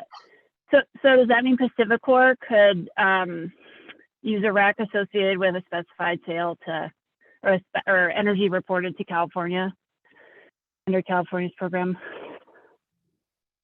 So we have load in California and we deliver renewable energy to California. We also have load in Washington. We're a single entity. I think under that single entity definition, Pacificor could count a REC for CETA compliance that while the energy is delivered to California. So this is again, I feel like we really just need clarity on if the double counting occurs, if it's more than one entity, if it's more than one state, if it's more than one program. I just think having that kind of clarity would be really helpful. Thank you, Mary. Katie, you have raised your hand. Yeah, again, just wanted to clarify the same entity using the same non-power attributes for two different in-state programs. Thanks. Okay, so the same state and the same program. And I'm not trying to be, okay, Kelly Hall, okay, thank you. Again, clarification on those points would help. Thanks, Mary, and thanks, Katie. Everyone who's been participating. We have Alyssa. Who's raised her hand? Yeah, awesome. Thanks. This is Alyssa Case-Weeder with Bonneville Power Administration. I just wanted to jump in before we move off of sort of the double counting topic, because I wanted to echo some comments that we made that aren't really specifically addressed in anything that's been discussed today, but are more overarching on all of them as it applies to Bonneville. So we do make system sales for all of our sales, whether that be to our Washington utilities or for surplus sales that we make into California. And the rules as proposed in those draft rule language were, and all of the discussion today really have been specific to when it's from a specific generating facility.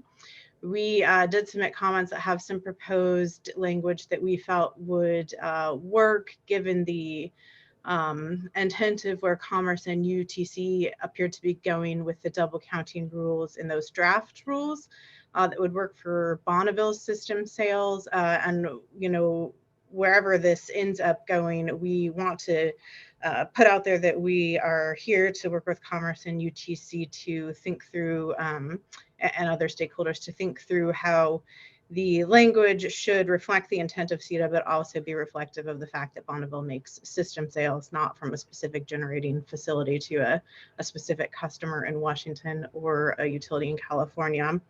Of course, with the overarching caveat that we are currently early in the process of rethinking what our long-term power sales contracts are going to be with our preference customers starting in 2028. And so we have to, create some space there too, in order to make sure that whatever the proposal is that works for Bonneville system sales will also have the flexibility to work with our post-2028 contract design as well. And of course, align with the intent of CETA. So thank you.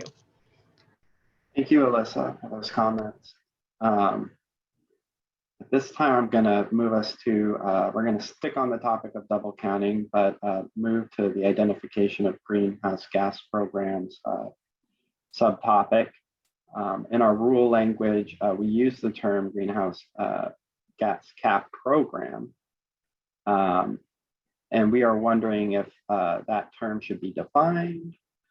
Should the rule identify specific programs? Or is there an alternative term and definition that we should use? So I'll open the floor to that conversation.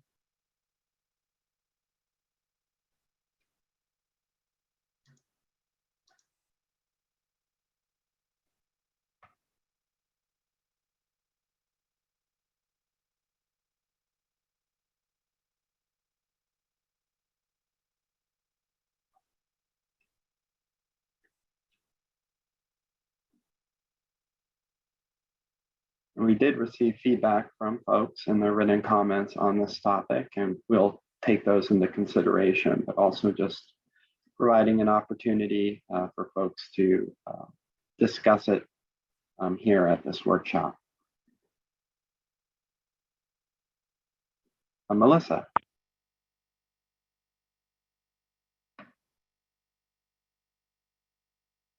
Melissa. I was just looking. Oh, yeah, there we I'm go. here. Sorry again to unmute. But I think the joint utility proposal just sought to maybe add some clarification that it's a GHG cap program that do not require retirement of RECs from renewable resources as a means of demonstrating that the resource has no emissions. So I think that we were responding to the question. Obviously, it's with the caveat of kind of some of the earlier comments from Mary regarding and Claire regarding concerns about ultimate linkage and how these rules work with that, with the CCA and the CETA. But that is kind of our initial response to your question regarding further definition. Thank you, Melissa. Appreciate those comments.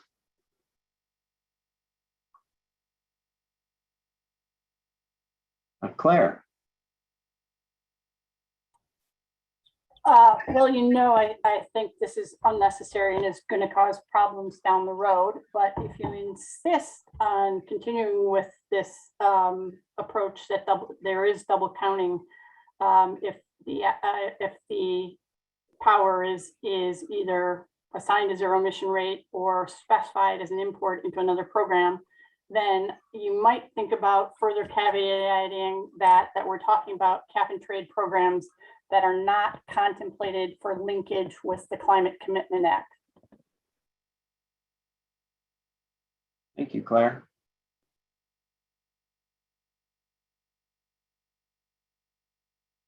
Any other comments?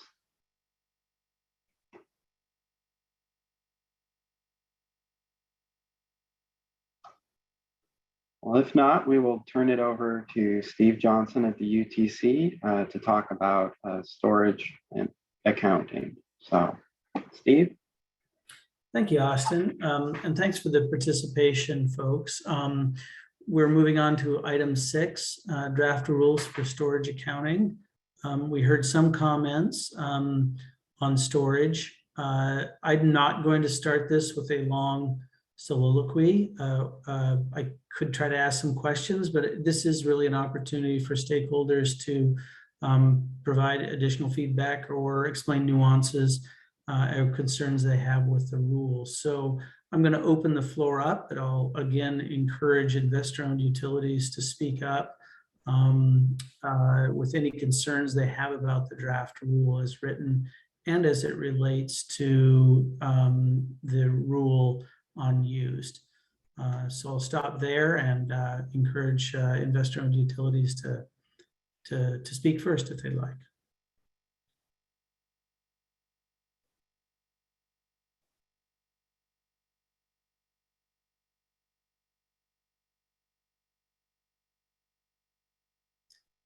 Well, I'm not hearing anything, so hopefully you know how to unmute your mic.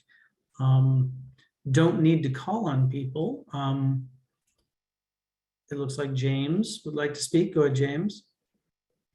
Well, since nobody else is talking, let me see if I can kick this one off.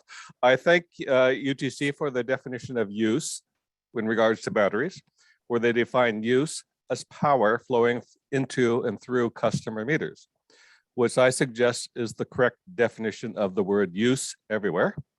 Thank you very much. I'll listen to what other people have to say. All right, we'll move on to Riley.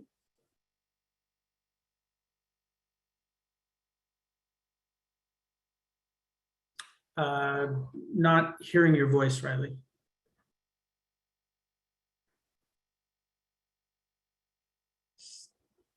I see your hand up. I don't hear your voice. It looks like from our end, your mic is still muted.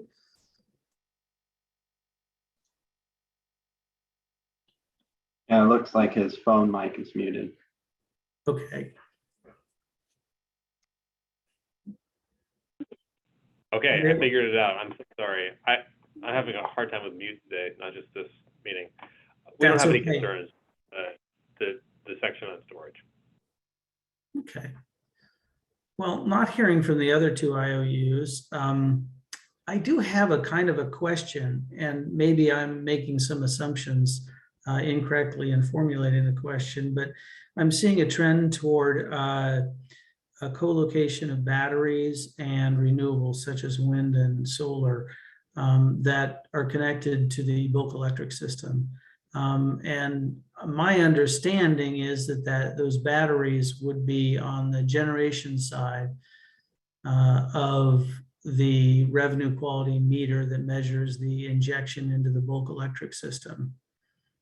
And I think I understand that in our rules, the amount of renewables would be measured by that revenue quality meter injecting power into the grid.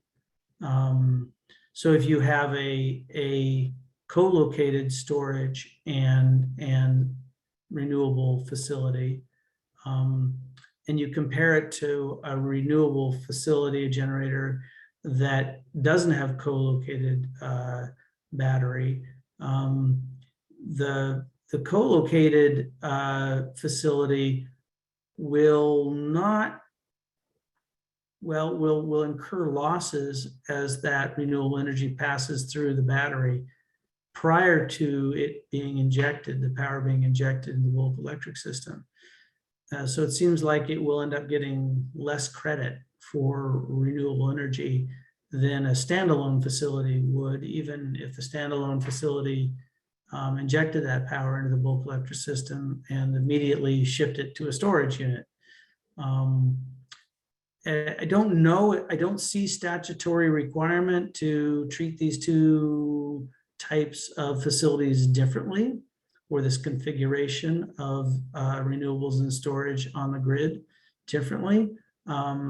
It seems like some people have mentioned discriminatory in the past. I'm not sure, is it discriminatory or is it inefficient? Is it unintentional? Is there something we can do about it? Do we want to do something about it? And again, I'd love to hear from the investor-owned utilities. But James, your hand's up first, so let's hear from you. Okay, hopefully for once I'll say something that utilities might agree to. The batteries could be built next to a renewable generation facility. They could be built next to mid-sea to facilitate arbitrage. They can be built next to a local power exchange facility to help eliminate overloading, for example, in Issaquah. These are all good uses of battery systems. There is already some federal regulatory discrimination in terms of taxes, building battery systems next to renewable energy sites. But I would hope that utilities would be allowed to build battery systems wherever it makes most sense to build those things, and that there not be regulatory discrimination associated with where they are built. Thank you. Johnny, you have your hand up next. Yeah, I'm assuming from the silence that the IOUs all agree with the proposed rule as written, but I think there are a couple problems with it. One, you just articulated that when you count, when you're going to use the RECs and you use them on the generation side rather than, as we've advocated, claiming them for actual compliance and use, then you run into this problem that you might end up doing exactly what Jim just said, is discouraging hybrid systems. I think that's an issue we've had all the way along. So there, if it was going to be if you were writing use rules that relied on compliance as being used electricity, then you wouldn't have that problem because you're doing it, you're making the measurements at the final meter. So just commenting. Thank you, Johnny. Mary, your hand is up. Yeah, thanks, Stephen. And this might be just a question in reaction to what Johnny was just saying, but I think that under CETA, for energy to really count toward the goal, you still need a REC to go along with electricity, and so I don't. If I'm thinking about this correctly, you wouldn't get RECs associated with a discharge of the battery. You would just get RECs from the renewable resource itself. But maybe I'm misunderstanding your comment, Johnny. Well, let me follow up on that, Mary, because maybe my example is creating the confusion. There's one revenue quality meter that's being monitored by probably the transmission provider, service provider, or transmission operator, I guess. And there's a battery and solar, wind, for an example, on the generation side of that meter. And I guess in my example, we wouldn't be able to tell whether it was the battery discharging or the wind facility or the solar facility, because we're only monitoring one meter. Do I misunderstand how things work? No, I think I'm understanding that example, and I do think that there is a potential. I would like to do a little bit of interrogation back to my utility about what the metering configurations are that for these resources that we are proposing. And there are quite a few of these types of resources. And I actually know that there are metering challenges kind of across the board with some of these configurations. So I'd like to actually be able to do a little bit more thinking about that. But I think I was more reacting to what Johnny was saying, like an indication that, well, if you use electricity instead of RECs, that this problem is that somehow solves this problem. And I think that's what I was not really understanding than the example that you were providing, because you would only get RECs. In your example, you would presumably get RECs for whatever is coming out of the revenue quality meter. But for like a standalone, like a grid charged storage, you would not get RECs, I don't think. Or if you had the metering configuration such that the battery is on the grid side of the meter, I don't think you would get RECs, and therefore I don't think you would have that be something that you're really putting toward compliance with CETA, even though it's not emitting electricity. This is but perhaps I misunderstood what she was saying. No, let me follow up. I mean, a battery to me is just like a transmission line. It's a tool. It doesn't generate, it doesn't create electricity or RECs.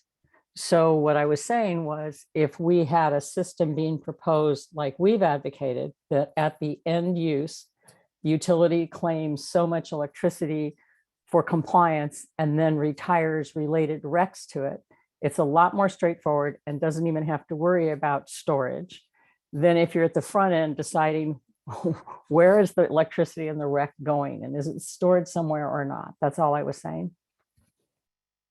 Well, I don't want to interrupt this conversation, Mary and Johnny, but I want to add Kelly and give her an opportunity to speak. So go ahead, Kelly, and then David Warren will chime in too behind Kelly. Thank you, Kelly. Go ahead. Thanks, Steve. I really appreciate this question, and I think that there are some unintended consequences here, the way the rules are written.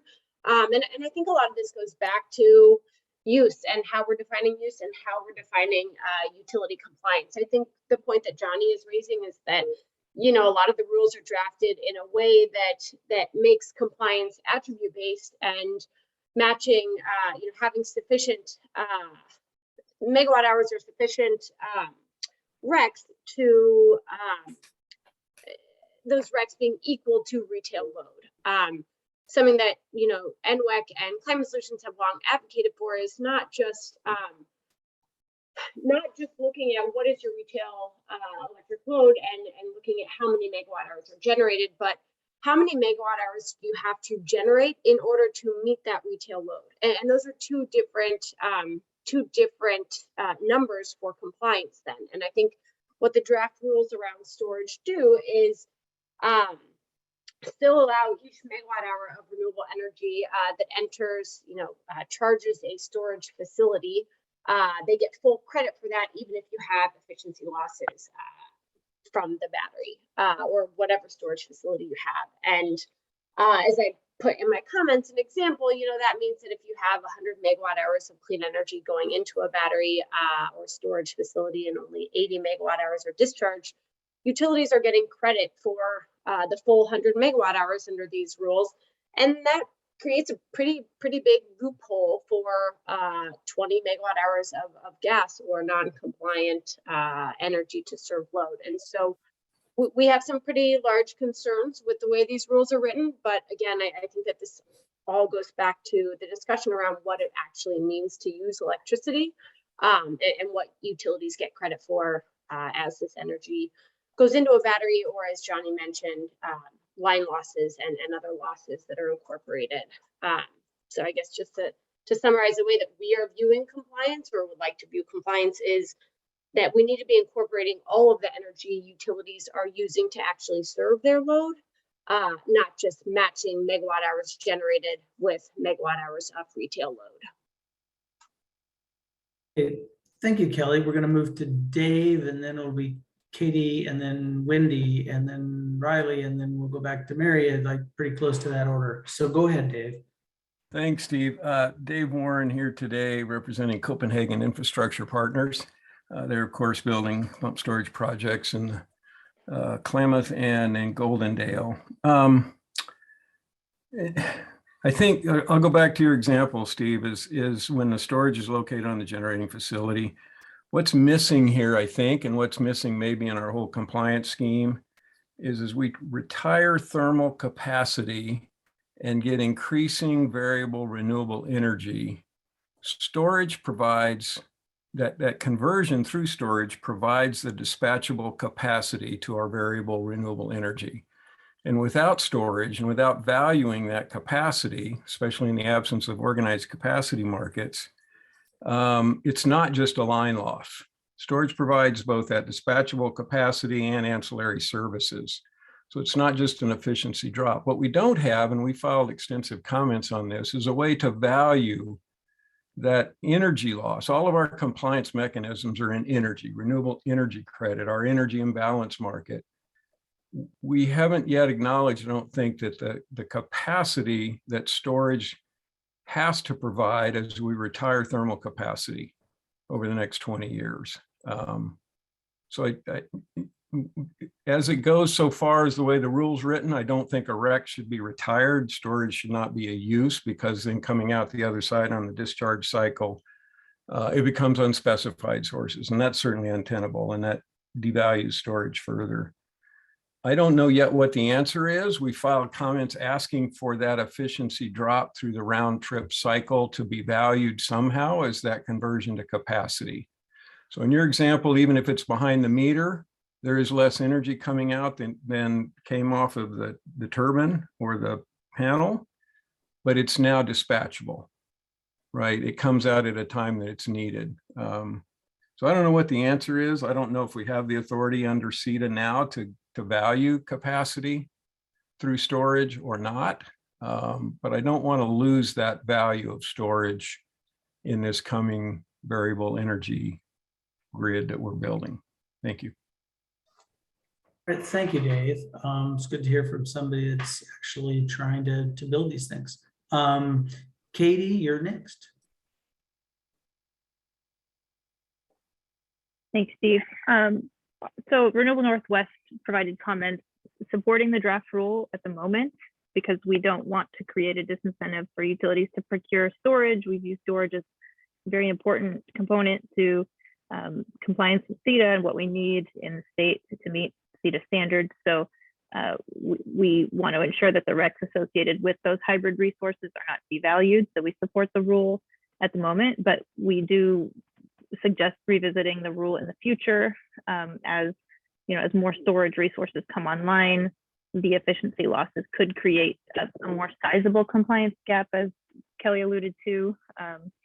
So I think we sort of found a middle position, which would be to support the rule for now and think about revisiting it when there is more of a considerable opportunity for, I guess, fossil-based resources to make their way into compliance demonstrations. Thanks. Thank you. Wendy, you're next. Thanks, Steve. Wendy Gurlitz, Puget Sound Energy. And I just wanted to say that Puget supports the rules as written as well for many of the reasons that Katie has pointed out. We actually agree with Renewable Northwest that we don't want to disadvantage storage resources, which are going to be very important going forward. I will also point out, I think Mary alluded to this, but one of the other issues involved with not counting starting from the renewable energy or the renewable generation is that you'll have a mismatch between the RECs and what you're counting for compliance. And so I think the utilities have been trying to ensure a way that we don't have mismatches along the way between the REC generation and what we're counting for compliance. We want them to add up to be able to make sense. And so it just makes the most sense to start with the renewable energy generation and the counting of compliance from that standpoint. So for all of those reasons, we support the rules as drafted in this section. Thank you. I think Riley's next. Hi, thank you. I think I'm not muted this time. Yes, we can hear you. Add that we understand the policy discussion here, but the fact is that CETA has sort of two parts to it. There are the units of compliance, which are megawatt hours or RECs, and I know that's the subject of ongoing discussion, but in either case, that's the unit. And then you've got your retail electric load, and that's megawatt hours that are delivered to retail electric customers. So those are end-use customers in Washington. So whether we're talking about storage losses or about transmission and distribution losses, those aren't covered by the law. I think the policy discussion is interesting and important, but that discussion has to be within the framework of what CETA allows the Commission and Commerce to do. And in this case, it doesn't allow either agency to create a compliance obligation for those losses. All right, thank you, Riley. Mary's next.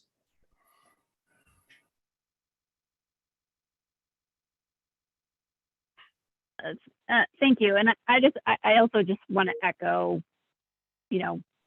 Pacific Core supports the rules as drafted. And I think kind of what we're, at least from my perspective, what we're kind of getting into is potentially future discussion. There may be future refinements that are needed around rules related to storage.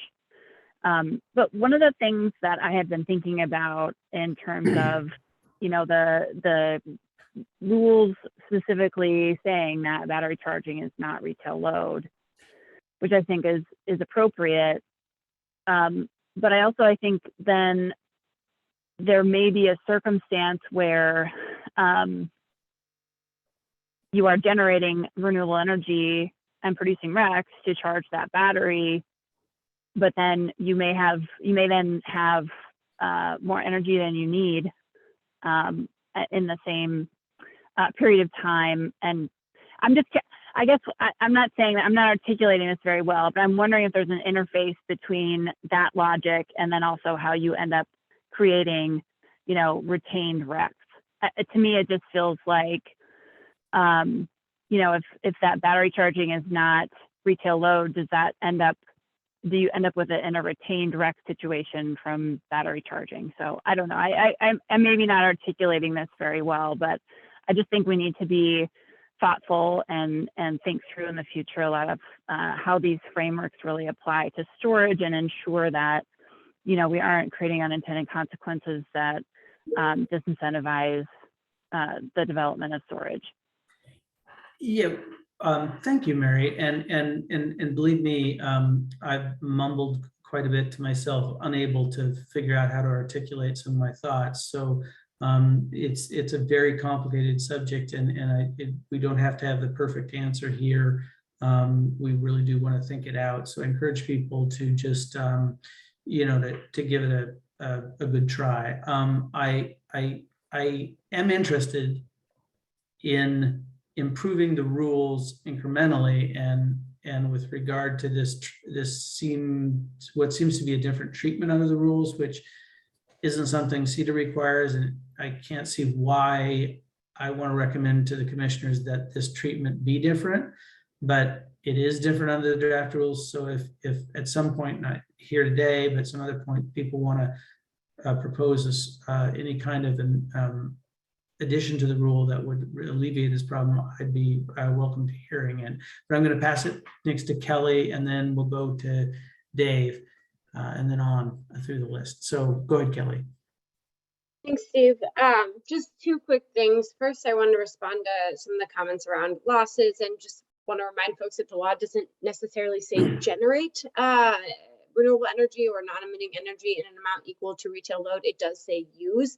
And so I do think the question of losses is really dependent on whether you interpret use as, quote, generate, or, serving your load and procuring or generating enough energy to actually serve that load. The second thing I wanted to say is around incentivizing storage. I think, Climate Solutions as well wants to incentivize storage as a resource as we move towards 100% clean energy. And I think the way the draft rules are written, we don't incentivize storage. I think we incentivize maybe one or two storage resources, but we are creating a loophole for, again, non-compliant resources to then enter into the system. And that is not an incentive for storage, because we know that storage is not as cost effective as gas or the market. So I do think that this could incentivize one or two storage facilities, but I don't think long-term this actually incentivizes us to achieve 100% clean energy grid, because it does create a fairly significant loophole. Okay, Dave Warren, you're next. Yeah, I appreciate everybody's remarks, and I think we're kind of there as well, but which is, we won't oppose the current language, and I think as far as it goes, probably support it, but it is not yet complete. And we're undergoing a paradigm shift. I can remember 10 years ago when it was said the grid, you couldn't store electricity, you had to generate at the same time you consumed it. That's a paradigm shift we now have, and CETA says after May of 2019, to the extent practicable, utilities will only add for new resources, renewables and storage. So CETA seems to acknowledge that that's how we're going to get our capacity, and yet there is no further direction on how to value that. So I think, if I'm hearing most of the commenters right, people seem okay with where we are, and we don't want to disincentivize storage, which we support. I don't know how to go forward. We filed extensive comments over several rounds. I've had long conversations with Glenn and others on this. So I don't know what the answer is, but I did want to thank everyone for saying, where it is now, I think is worth moving forward on, but I don't think the conversation's over. And whether it's a part phase 2 on the rulemaking to deal explicitly with storage, or some continuation of the discussion in this round, we would certainly appreciate it. But we can't avoid it. It is new, and obviously we're wrestling with it. It's a very complex issue about how to value it and treat it in a compliance scheme and in grid operations. Thank you. Thanks, Dave. Kate, you're next.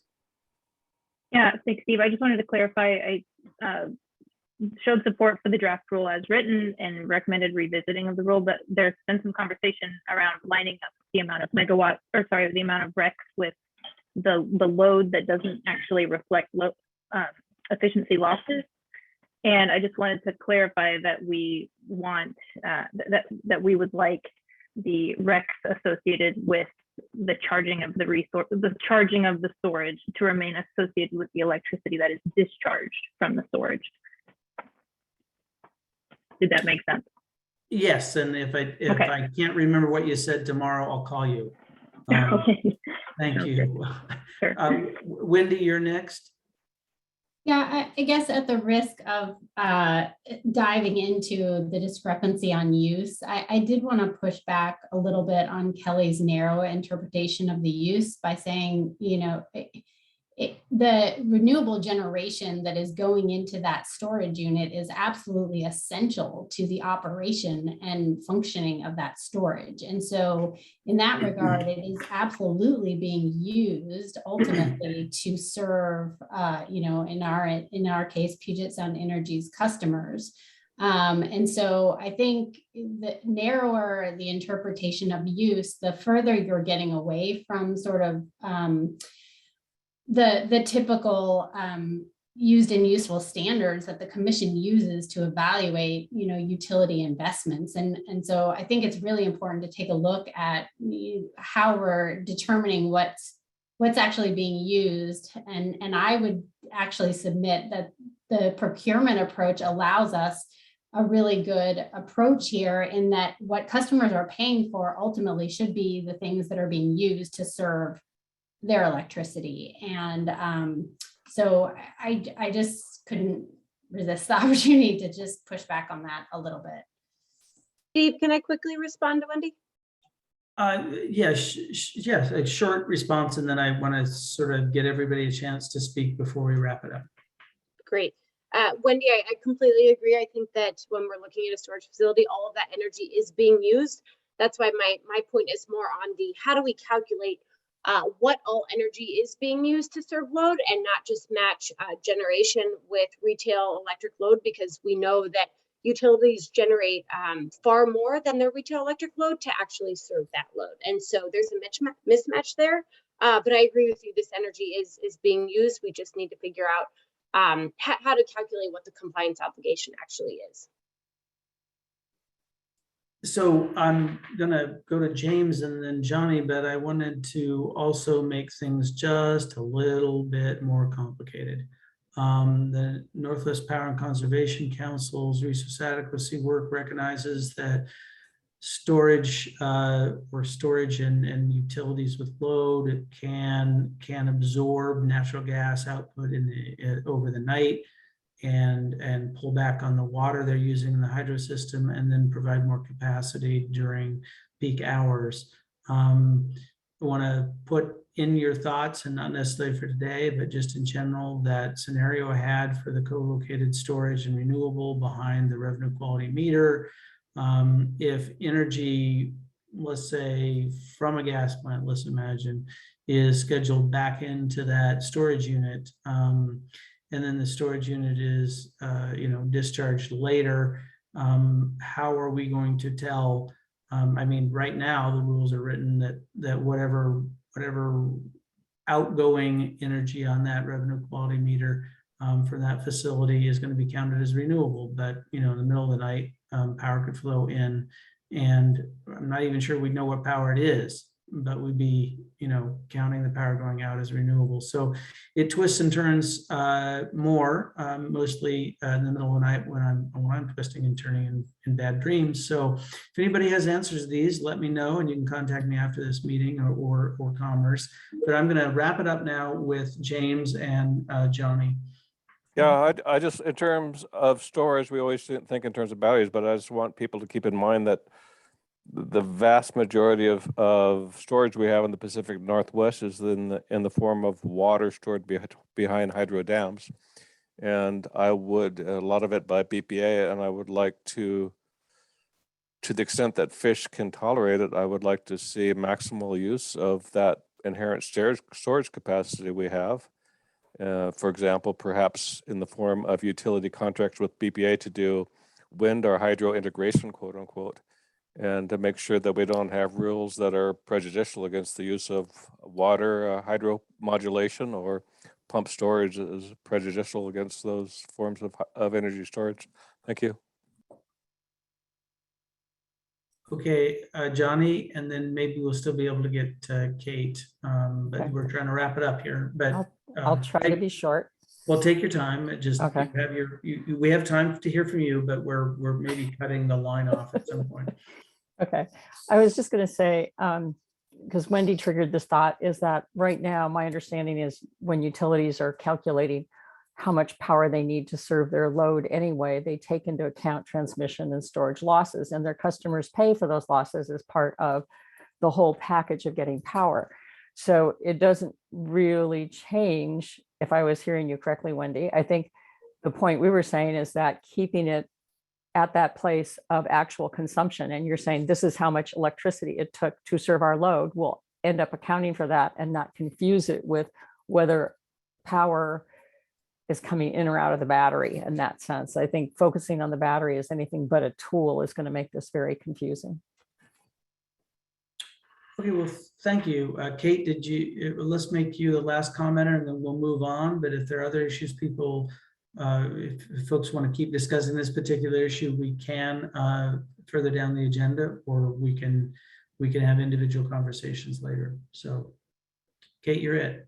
Thanks, Steve. I just clarifying my point, because Mary kind of revoiced what I said in the chat, and I don't think that captures what I had said. So I just wanted to clarify that what I am saying is that the RECs that are associated with the resources that charge the storage resource remain associated with the electricity that is discharged from the storage resource, so that you don't have this banking of RECs with the loss of electricity that is never actually making it into utility load. The RECs that are able to be used for compliance are those that are attached to the electricity discharged from the storage resources.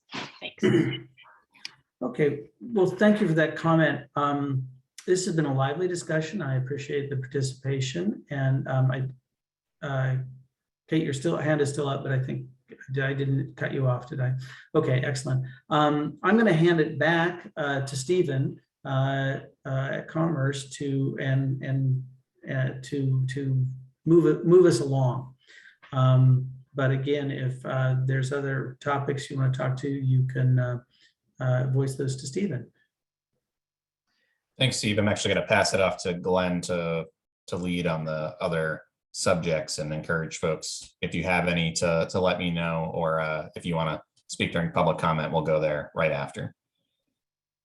Yeah, thanks everybody for the discussion so far. I know, we spent a lot of time on this already. We had set aside this part of the agenda for other topics within this general area. The only suggestion that we got in terms of another suggested topic would essentially revisit the workshop last week on the use rules. And so I'm going to decline that offer, and we'll stick with the discussion we had last week on that.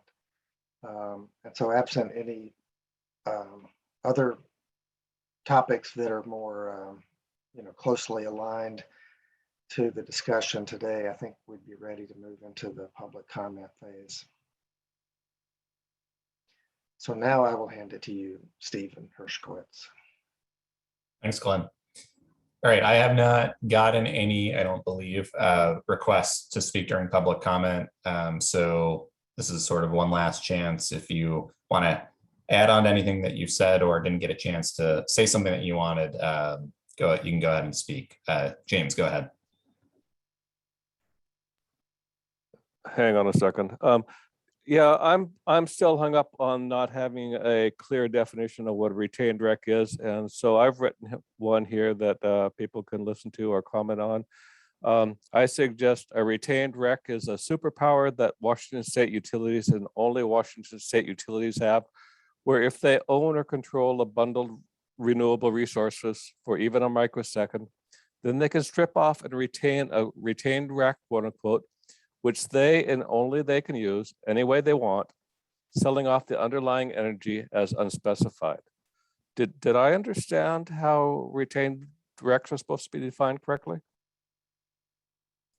Well, James, we're not terribly entertaining a discussion of used right now because we do want to focus on storage and the prevention of double counting. Okay, I didn't understand that as an issue of use. I just understood that as an issue of the retained rec question keeps coming up over and over again, and I'm not too sure that we all have the same understanding of what a retained rec is. So I just wanted to finish what I was saying to direct you toward the definition that's in the use draft rules issued by the commission. That's in the definition section. And that's the one we're operatively using. It is this action of selling off electricity that is unspecified, that is owned at the time that the renewable generation facility produces electricity, together in a bundled fashion, and so the utility owns both and then sells off electricity. You can see that same structure in the commerce rules, I believe. So I'll just direct you there, and then we can move on to anybody who has a comment about or questions about the storage rules and double counting.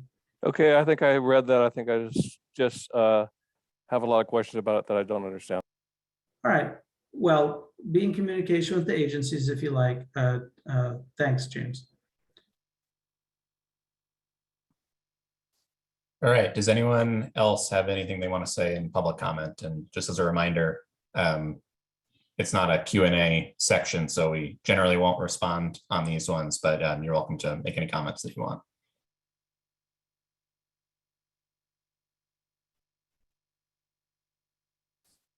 All right, seeing nothing. Glenn, do you have any closing comments you want to make before we wrap up?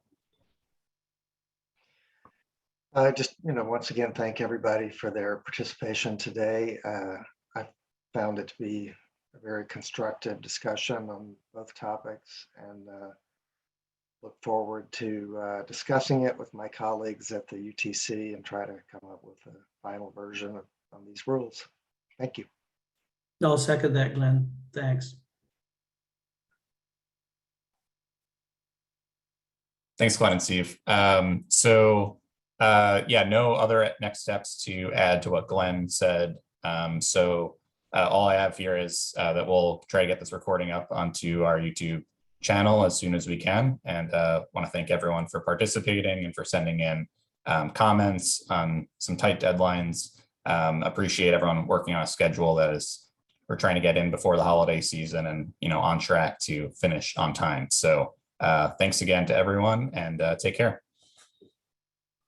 Steve, will the comments also be available in that same site? Is that to me or to Steve Johnson? I'm sorry, Steve Hershkowitz, to you.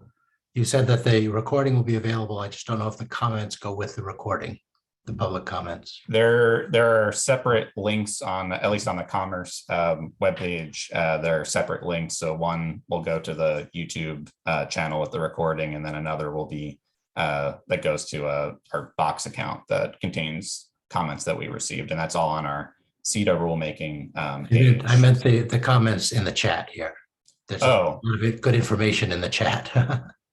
Yeah, I'll consult the rest of our team and figure out how we can make those available. Thank you very much. All right. Thanks, everyone.